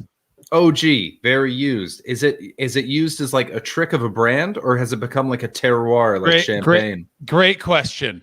So I was gonna look it up. There's actually a website you can go to that goes through like the genealogy of weed. An OG is like one of the original. It's like one of the older strains. It was very it was very popular back in the day. Still is. It's like I think California is like that's kind of what it's been known for. Everyone like loves OGs. Yeah, OG Kush is like the most famous weed in my world. Yeah, a lot of people mix OG and the strains. I can't remember why. I don't want to like give the. If I called my boy JP, he would tell me exactly what it was about why OG was such a big strain. I think it was a lot of it was yield and how easy it was to grow. Okay. Yeah. Robust strain. Yeah, there's certain strains that's why, like, if you go into dispensaries, you'll see certain grams of concentrate for like $120, or you'll see certain eighths that are like 120, something crazy. It's because of just the strains are just dope. Okay, and are they like trying to grow a water lily, where it's like you got to be real careful with this one? This one needs a lot of love. And so interesting, yeah. It's some of them. It depends, especially how they grow it. Whether if it's like outdoor or like living soil, or a lot of the indoor stuff. Alien Labs and Connected are two of the ones that I love the most. You'll see a lot of like people fuck with like lighting and like filters and stuff just to like see how the weed grows and under different conditions. It's wild. This is interesting. That like Frou dispensary had it like. Literally, you could like there was like a little placard and it said lighting. So like literally, you could get that deep. Mm-hmm. Where I was just like, this is like because it's the weird thing of like for me, the last time being in this world, I was literally buying it from a guy named Naz in a park that we paged. Yeah. To get to here, where you're like, this is, and also by the way, if I'm totally honest, I still preferred what Naz had because I don't know where he was getting it, but probably absolutely. Yeah, he was getting it straight from the bikers, man. What are you doing? Is hash taken off there? Yes, no. hash is hash is still hash is starting to come back because you got to think because a lot of it is like my co-host for my podcast is a buyer at a dispensary. He's one of the youngest buyers, so his whole job is stocking the inventory and meeting brands and buying stuff. There's a hash company called I think it's. Shit, I can't remember what his name is, but they do old school hash, like balled up and stuff. You can break it off, and then like a lot of older people that smoked weed back in the day, that's the shit they love the most. Yeah. So like, yeah, I think it's called Cali hash, but the brand just blowing up because you can just like it's old school, man. It's nice. Yeah. Hash is awesome. I remember I had these two Spanish barbacks when I was bartending at this place in London, and they just came up to me one day. They were like, "Chris, you seem cool. Do you smoke hash?" And I was like, "I do smoke hash. Thank you for asking." And they're like, "Cool, we'll get you some hash." And they came in the next week and they gave me this like bullet of hash. And I was like, "This is fucking amazing. How much is it?" They're like, "Don't worry about it." And I was like, I don't know what you're gonna ask for me later, but yes, I'll kill it, dude. Yes. And then the guy goes to walk away. His name's Pablo, and he goes, "Oh, Chris." And I went, "Yeah." He's like, "Don't mind the shape. It's just that because it was up the guy's ass when he brought it over from Turkey," and then walked away. And I was like, "That's why it's free. It's ass hash." I have to know this. You did still smoke it, right? Of course I did. It was it's fine. Yeah, it was the shit, dog. Just to go back, by the way, the bud tender recommended, and I have to agree with his selection. And this is the problem with weed is. It's very hairy fairy, but the names are still ludicrous. He recommended me a Sunday with an E crusher from Passe Flora. Passe Flora, okay.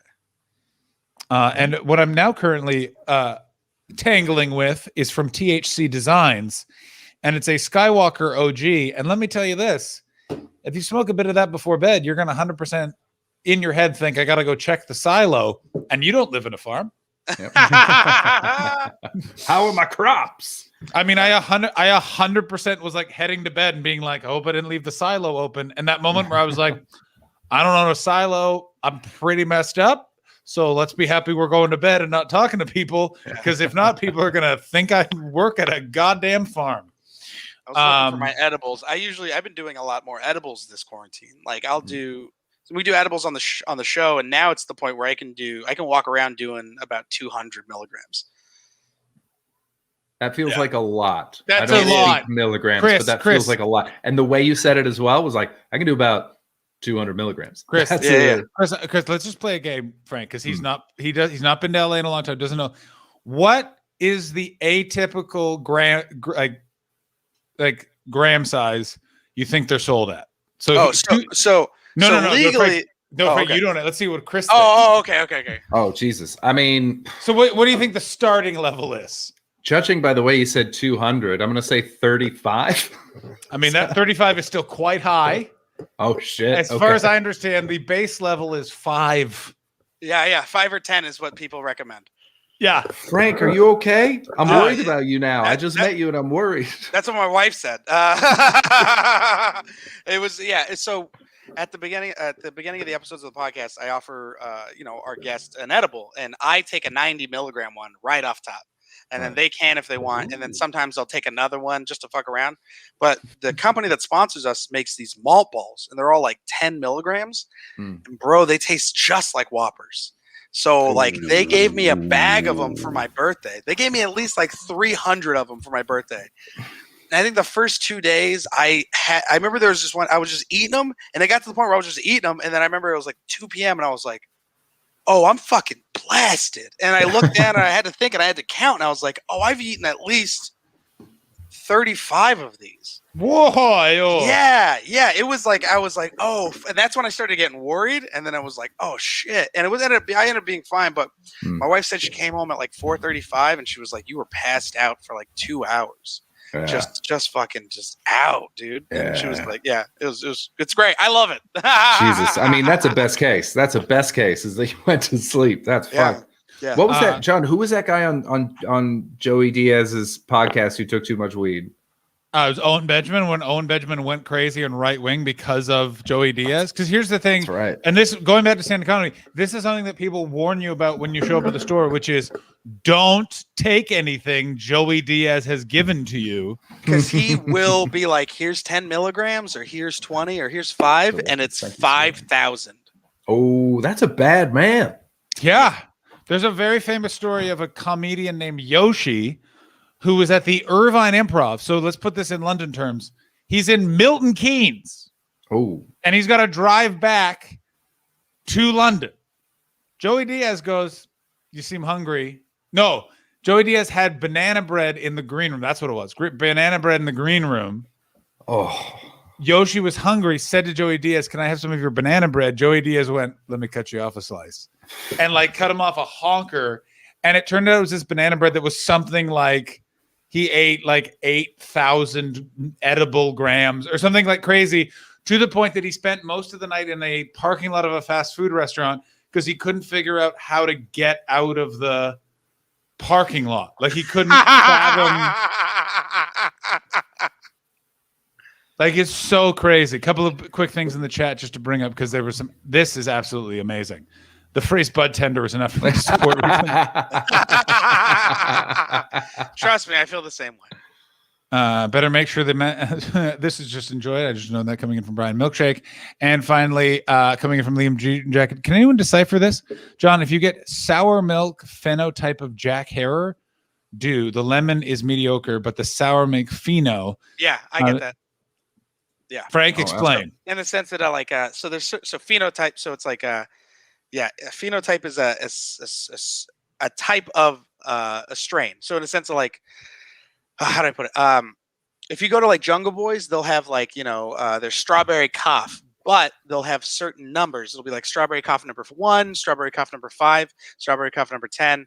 A lot of that is because each one presents different because of the phenotype. So it's like we're all growing the same rose, but each rose expresses differently. So that's why they express so differently that one will smell like lemon, one will smell more sour milk, one will smell like, grape or whatever. And then you can literally be like, this strain's great to test it this, but it's got a little bit of this. And then that's why it's, Okay.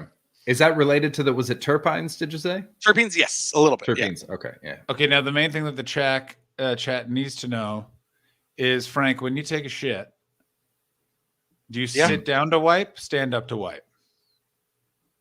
I switch it up depending how bad the shit is. Whoa! When you stand up, do you turn around? Good point. Do I face the toilet? Yeah, No, I face the other way. I wipe and then I turn around. of course, And of course, of course. You don't turn around because I only mean- a maniac would turn around. Who turns Basically around what- and I mean, let's go to the clip. Friend of the stream, Chaz Redhead. We can take you through the whole thing, Frank. It's become a real topic of debate. But I want to point out the idea of depending on the situation, standing and turning, or standing up versus sitting down. That's a fascinating situation. Because I sit down no matter what the situation is. I also I like have it. That's a man who fat knows his ass, body. So I gotta like. Sometimes you really gotta fucking make sure it's clean. Did you gotta say make you got space. you got a fat ass? Is that what you Yeah, said? yeah. We all just need to get bidets. The time has come. This It is really, yo. I went on the road with Mo Ammer. You know him, right? Yeah. And yeah. He's I think his middle. Yeah, I can't remember exactly what he is, but they use bidet. Like culturally, they all Of use course. bidets. Of course. So like the first time we ever went on the road, he was like, "You never use a bidet?" I'm like, "No." So he was like, "Yeah, we got one here," and he had me try it, and I was like, "Oh my god, this is fucking amazing!" yeah, man. And he was Amazing. like, I straight up, I remember going on the road with him, and I remember being on stage. I was like, I love going on with Mo. This is the cleanest asshole I've ever had. Bro, if you go to the Singapore airport, other airports hit or miss, but Singapore airport, every toilet faucet for your batty crease, mate. Oh, it's so good. If you're doing long haul flight, changing planes through Singapore, clean your ass, hit the pool. Hello. Oh, that's nice. In that order, by the way, people. Of course. Always Don't, clean your ass, then go to Don't go into the pool with a dirty ass. Maniac turns around to wipe his ass. I want you to watch this absolute madness, Frank. Chaz, explain yourself. Are you a squatter or you stand straight up, walk away, Kobe it? From Would the you like other me to side of the demonstrate? bathroom? Yes. Yes, please. Okay. Yes. Right. Okay. So hypothetically, let me lean this up. All right. So I don't like the fact that you have to make the camera taller for us to see. Yeah, again. so I'm on the toilet, right? That's a red flag. Yeah. So I'm on the toilet. The toilet paper's here. I grab some of the toilet paper. I stand up. I turn around. Whoa! What is I'm sorry. Why are you Turn turning around. around? I don't know Fuck's because sake, I like to know where the toilet paper's going. Jazz, you've lost your actual mind. Can someone clip that, please? Can someone clip that? I'm clipping the shit out of that. Have you seen the video of the guy on the podcast where because this is the thing about shitting, no one really ever tells you or teaches you like the proper way. This is what we're discovering. Right. Mhm. So there's a look. I think if you can find it on YouTube, it's the guy talks about catching shit with his hands. Have you seen that clip? Go if you can look on YouTube. I'll see if I can find it and I'll send it to you. Yeah. What are you Okay. talking? Catching shit with his hands? It's where they all That's negligent parenting. That's bad. That's And- you. by the way, You're better off in a foster home. I Google it and guess the top search is guy realizes he poops wrong. All right, I found it. All right. Can someone? Nightmare. All right, Can someone I'm gonna please send it to make- you in the private chat. Thank you. Can someone please make this happen? Can someone please curb your enthusiasm? That clip. Where it zooms in on him as we all freak out, and Yeah, he realizes that his life is a lie.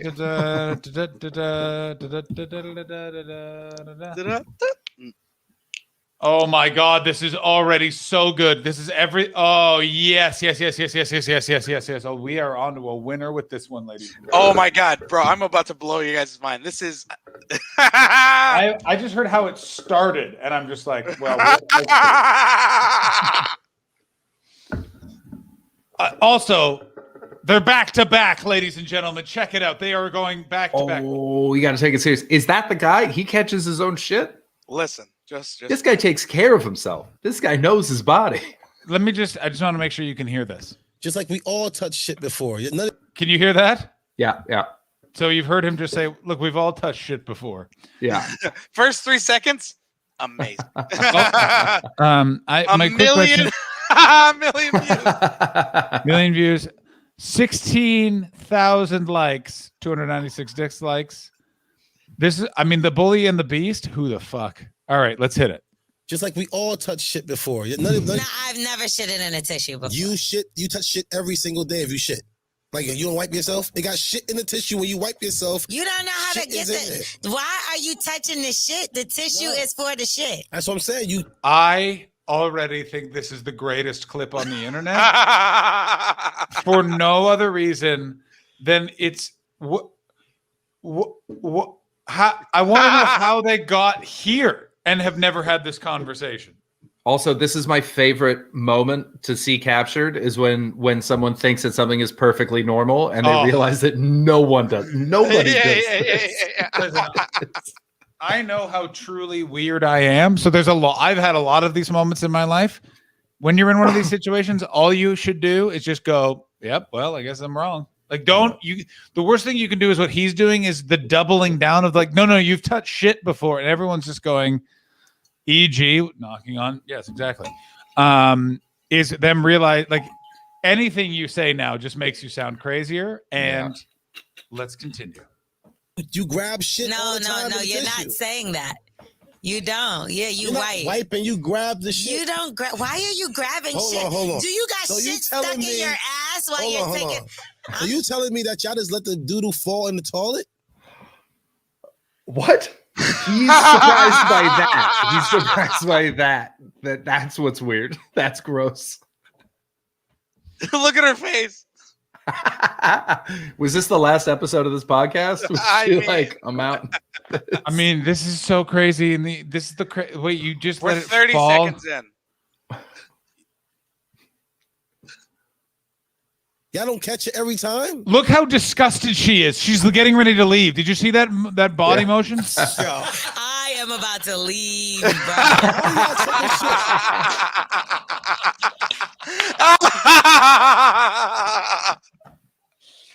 Holy shit. Oh my God. Also, why'd he go with doo-doo right at the end? Like when he's trying to make his real point, he was like, shit, doo-doo. He's lessening the blow. He's trying to create a distraction. He's not serious, surely.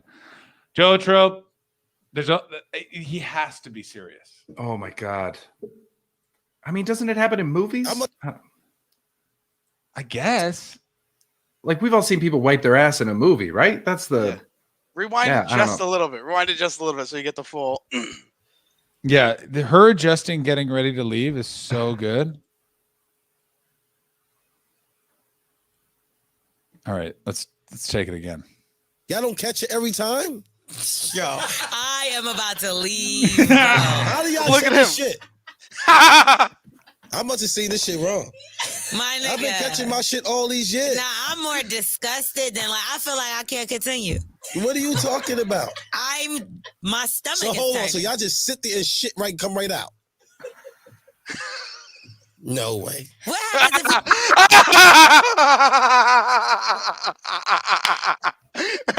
if the way he says, no way. no way. No way. Everyone's fucking with me. Do you see how uncomfortable everyone is, by the way? Also, what is this podcast? This podcast looks crazy. I think it's might be the best podcast I've ever heard in my life. Yeah, can someone find out if Bully and the Beast are on Twitch? And if they are, we're rating them every day until the war on terror is ended. Oh, side note, I found my new favorite Twitch channel. It's two jacked Russian twins who wear costumes and speak very quickly. They were both no. Oh shit, where'd John go? Oh, his internet must have cut out. Oh, These two, they were dressed. He'll be back in a second. It happens sometimes. But his these two like super jacked Russian twins. And they've got like, they never wear sleeves. They were dressed as little sailor boys last time. And I asked, because they speak in Russian the whole time. And I was like, what is going on right now? And all the comments are in Russian. And there was a single English comment and it just said, big gains in all caps. And I was like, awesome. Wait, finish the clip. Oh, I will. Dude, I love this clip. I can't So believe. funny. No way. What a gift! What a gift! I mean, the fact that it's also titled "Lord Help This Man and His Poop." You got the runs or something like that. What do you do then? That shit, you wash your hands. Why do you think people wash their hands? Yo, you hand, bro? With tissue. This is worse than I thought. That's insane. I want to watch the all whole touch thing shit again. Let's watch the whole thing again straight through. Everyone just keep an eye on. I assume she's. Is she the bully or is she the beast? I don't know. I think clearly he's the beast. Yeah. I mean, I want more about this podcast. Just like we all touch shit before. I've never shitted in a tissue before. You touch shit every single day if you shit. Like, you don't wipe yourself? It got shit in the tissue when you wipe yourself. You don't know how to get it. Why are you touching the shit? The tissue is for the shit. That's what I'm saying. You grab shit. No, you're not saying that. You don't. Yeah, you wipe. Oh, this is we made the producer literally chimes in, not even on mic. Literally just goes like, "What are you talking about?" Oh, it's amazing. Did she just accuse? Oh wait, I think because you stopped in the middle of the word. I thought that she just called him white. She said, "No, you white, but it's white." Yeah, we missed the B. That's all. Okay. Hey, and you grab the shit. You don't grab. Why are you grabbing shit? Hold on. Do you got shit stuck in your ass while you're taking? So you telling me that y'all just let the doodle fall in the toilet? Y'all don't catch it every time? Look at her eyes. I am about to leave. How do y'all check this shit? I must have seen this shit wrong. My nigga. I've been catching my shit all these years. Nah, I'm more disgusted than I feel like I can't continue. What are you talking about? My stomach So is hold on, turning. so y'all just sit there and shit come right out. No way. Or something like that. What do you do then? That shit, you wash your hands. Why do you think people wash their hands? Oh, that's my new favorite silence. You shit in your hand, bro? With tissue. So you shit your hand, bro? This is worse than I thought. It is amazing. I also can't figure out who these people are, what they do. It's a podcast. Still a podcast. I just checked. Latest episode came out 2 days ago. They got a new logo. Oh, really? I mean, it's Yeah. They're moving up in the world. I guarantee, by the way, he has no sense of humor about the fact that he shits in his fucking hand. I guarantee. Oh, guaranteed. Yeah. Like, he is not cool with you casually. Yeah, with tissue. Bro, this comment right here is hilarious. He was grabbing that shit overhand.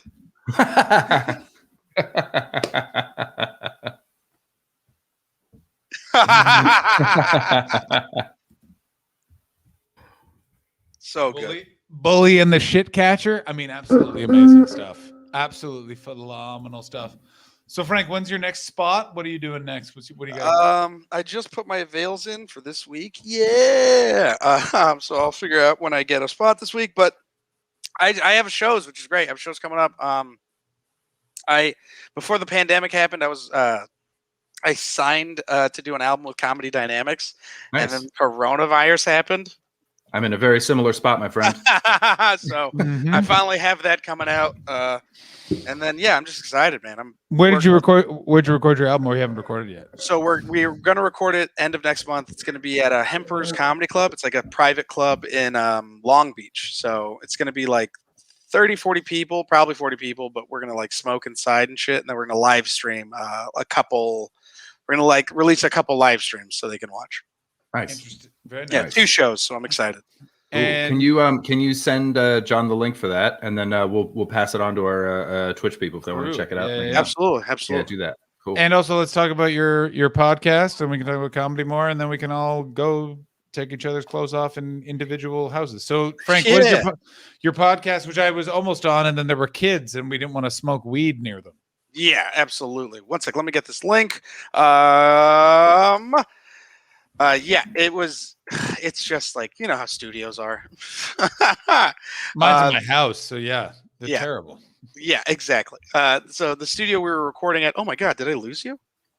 I don't think so. We can see you. Yeah, we can see and hear you. Oh, okay. Oh, here we are, because I was on Google Chrome. That's why. So the podcast has peaked. I started working with Puffco, and I'm a big stoner, so I like showing people like really dope high end rosins. So, and the Puffco is like a crazy expensive device, and it's so nice because doing concentrates back in the day, you have to use like a fucking torch and a glass piece, and it looks very freebasey. Yeah. So, this is just easier. It's just electronic. I love it. It's great, and then we ask a bunch of wacky ass questions, and then it just gets hilarious. And we have an editor that edits all and makes it look all fun and ridiculous. So it's been. Oh, I thought you were coming. Jesus Christ! I thought you were like. I am. That's just how That's how you know is that my penis is very flaccid, but my microphone hard. Yeah, John's down here. It's Frank, you and me. We're up here. John. Oh no! No! Me and Frank right up here though. But John, oh no! It's the classic thing of being a Canadian is I've been diagnosed with snuffleupagus. Oh shit! I fucked it up. Never mind. Snuffleupagus. There you go. That's what I was going for. All right. Oh my God, is that you? Yeah, that's young Hastings. Yeah, man, that's me passed out drunk at 20 because I party. Maybe 15. It's great. I'm not sure. There I am at the same party. God, way stoned. Look at that. Is that your hair in the back? That is my hair, baby. Look at it, looking glorious. Yeah. What? Yeah. That's me in high school, somehow looking worse than I do now. John is Margaret. That was me as Margaret Thatcher. Yeah. And there's me graduating from high school. Nothing to say. Thanks to. Oh, okay. What does I hope I don't get what? Can you bring it back up? Hope I don't get into. Oh, bring it back. I don't get chair dat. Bumblebee. Chair dat University. Yeah. Bumblebee Tuna is, of course, a reference to Ace Ventura 2. Hey everyone! It seems I just tuned in time for some sexy, chunky Hastings. So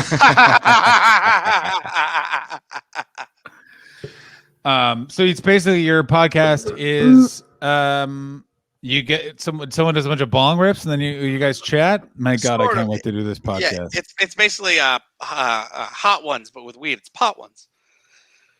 I mean, that's actually brilliant. Why isn't there that? I mean, have you made pot ones and taken that name? That's basically what the show is, but pot ones has already been taken. Fuck shit. Yeah, I know.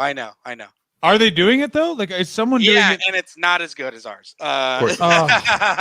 Just wait for them to fail. Buy it for a song. I'm so angry because that could be so. I just want to watch fucking Liv Tyler smoking increasingly more powerful joints and being at. Because here's the thing with Hot Ones that's crazy, and I think about this a lot because I love that show. But Sean, what's his face?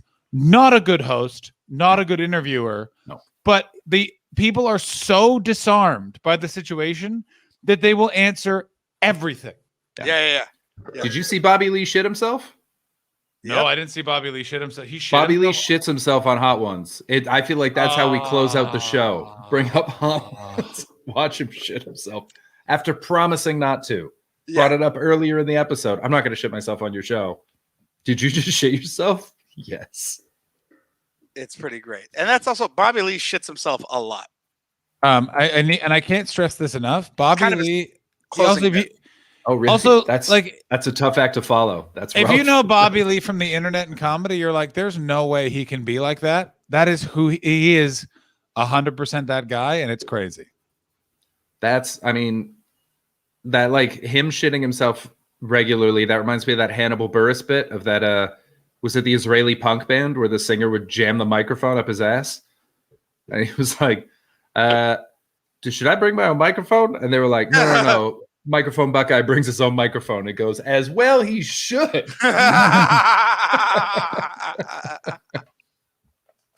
Everyone, that's the link to Frank's show. If you want to join the live stream, if they're going to do it, please support him. Frank's a very funny man. Now let's watch Bobby Lee take a shit. Also, I'm going to stick around after, and Alex Watson very nicely gifted me an artist simulator, so I'm going to play around with that for a while. Is that Passport 2? Yeah, I've never played it before. Did you play it? Me neither. Yeah, she gave me that too. I'm looking forward to it. I haven't played it yet.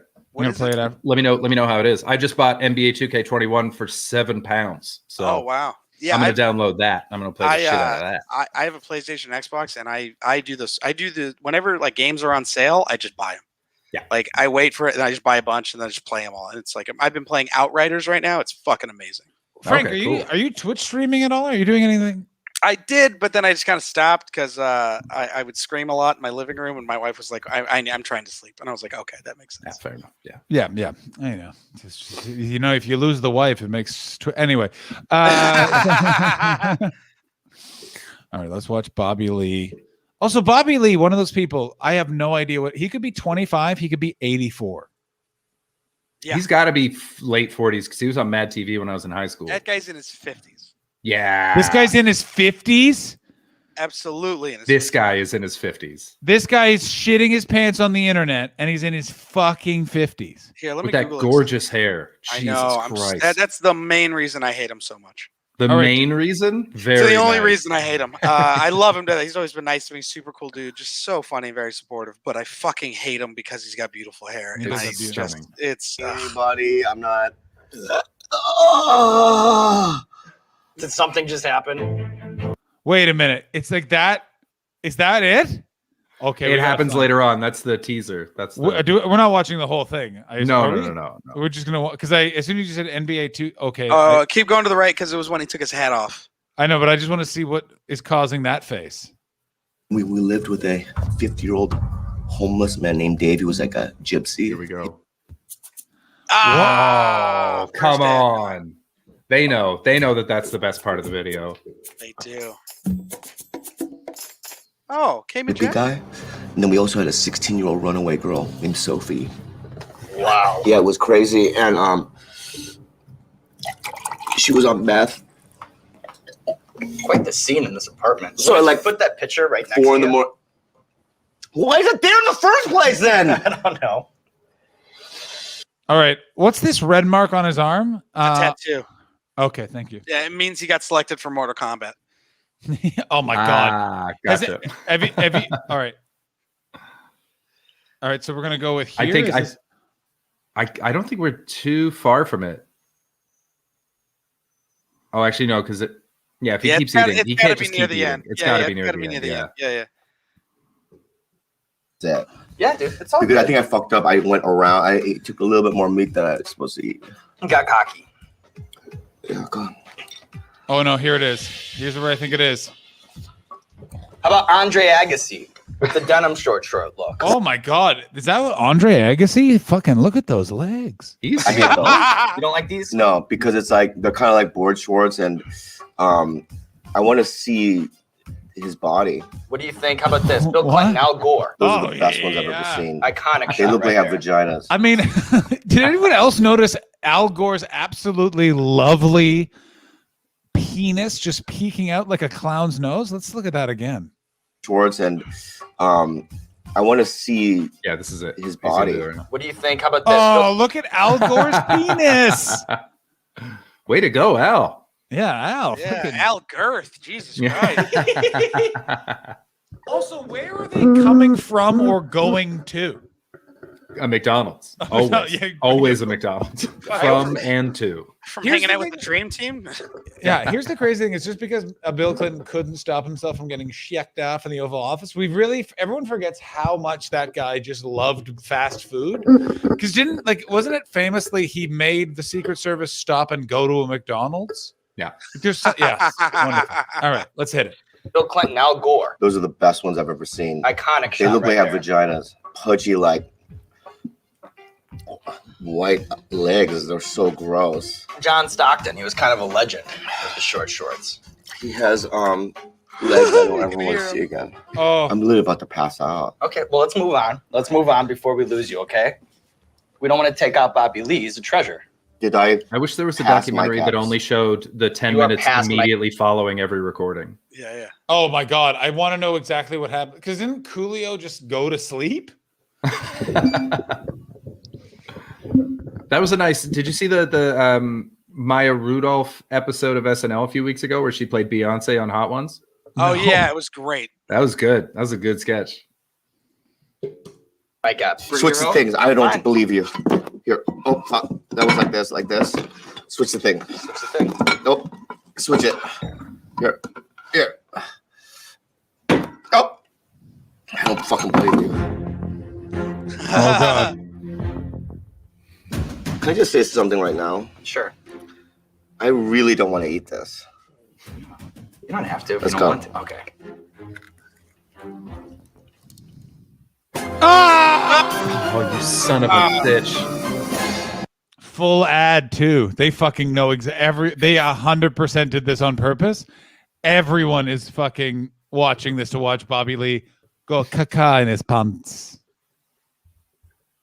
Your real actual doctor, because people might not know this, but he was a real actual doctor. He was my friend, and he was a doctor. But was he your doctor?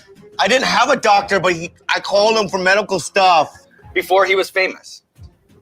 Yeah! This might be the most out of bounds. Is Bobby Lee all right? Like I've got to tell you, I've never seen someone more look like they're about to shit their pants than right there. Yeah. You know what? I know this feeling. I know this feeling all too well because he's like, all right, let's hurry up so that maybe I'll be a little bit like, he feels it. It's bubbling in his guts right now. Mm-hmm. Yeah, he knows what's coming. This guy doesn't know. Happy He that knows. I don't know this feeling. I can't describe to you how awesome I feel not knowing this feeling. This is me every day. That's why you stand. Yeah. That's him. The last comment on Yeah, Twitch. but does he catch it? Follow-up we've ever had, but what's like the most invasive sort of doctor-patient thing that he ever did to you? Like, did he ever perform a medical procedure on you? When I was going through my Vicodin withdrawal, he helped me. And I would say, I have a rash. What is it? He's like, that's nothing. What kind of milk is this? I'm lactose intolerant. Can I gargle it with it and then spit it out so I don't have to swallow it? Yeah. It might help you. I'll do it with you, man. I'm going to say this is the most professional. This is the biggest challenge in Sean from Hot One's broadcasting career. And it's a man from Mad TV who's definitely about to blow up. Yeah.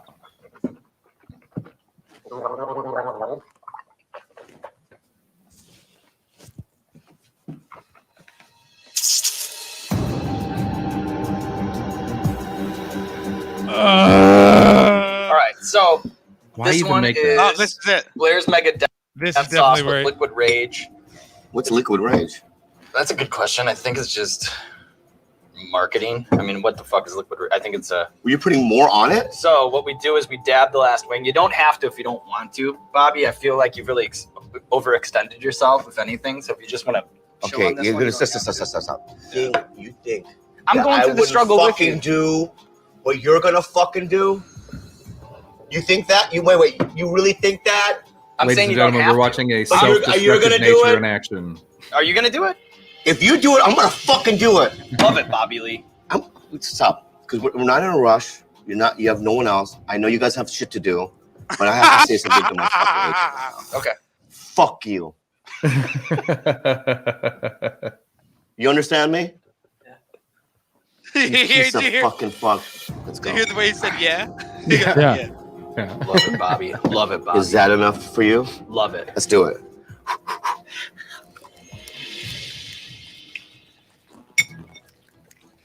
So I know that. Shut up! Why is this so contentious? I don't know. I've never done that before. I've never done that before in my life. This whole thing that I'm doing, yelling at everyone, I've never done that before in my life. I don't know why I'm doing it like that. It's just coming from a dark place, Bobby. The hot sauce is taking it out of you. But I want you to know. I am so sorry, everybody. I just want to say this, that I am so sorry. I'm really a nice guy, and I'm not threatening anybody. I'm not... Did something just happen? Yeah, hold on. Did anyone else hear a fart noise? Yeah. Was I the I thought only that one was a burp. Was that a fart? I think it was. Let's go back.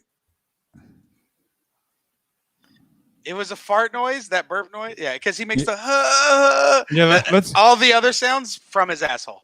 All right, everyone, perk your ears. My life, this whole thing that I'm doing, yelling at everyone, I've never done that before in my life. I don't know why I'm doing it like that. It's just coming from a dark place, Bobby. The hot sauce is taking it out of you. But I want you to know. I am so sorry, everybody. I just want to say this, that I am so sorry. I'm really a nice guy, and I'm not threatening anybody. I'm not... Oh. Did something just happen? Yeah, hold on. Ah. He tried to catch it. No. Oh, did you hear it? Oh, This is not happening. Yeah, it did. No, it didn't. Fine.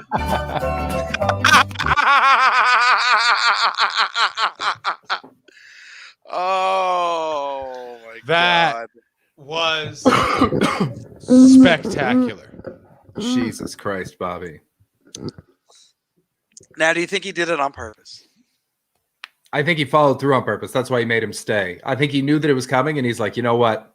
I'm Bobby Lee, goddammit. Let's see. I want to see how he lands it because we got just under a minute left. Let's see how he lands this fucking jump. I also don't ever want to do this again. You have the heart of a champion, Bobby Lee. You have strength inside of you. You can go and you can find it because you have the eye of the tiger. Look at you. You cleared the board. The floor is yours. We make you earn your plug in this game. But boy, did you earn it. Number one, I have a podcast with my girlfriend called Tiger Belly, and we're on all things comedy. I mean, that's a fucking pro right there who shit his pants and then still does his plugs. Now, speaking of plugs, Frank, what would you like to plug? Well, hold on. Let me shit myself real quick. Check out Peaked on YouTube. You can check me out on Frank Castillo on Instagram. That's where I got all my stuff. Yeah, that's about it, man. I got a bunch of other stuff coming up, but Instagram's where you can see. It's where I post all my shit. Wonderful stuff. Chris, plugs. Oh, I just want to say that as we finish that video, I got a notification from YouTube that my post has just been taken down for copyright infringement. Very so good. That's exciting. It was worth it, though. Bobby Lee shit the hell out of those pants.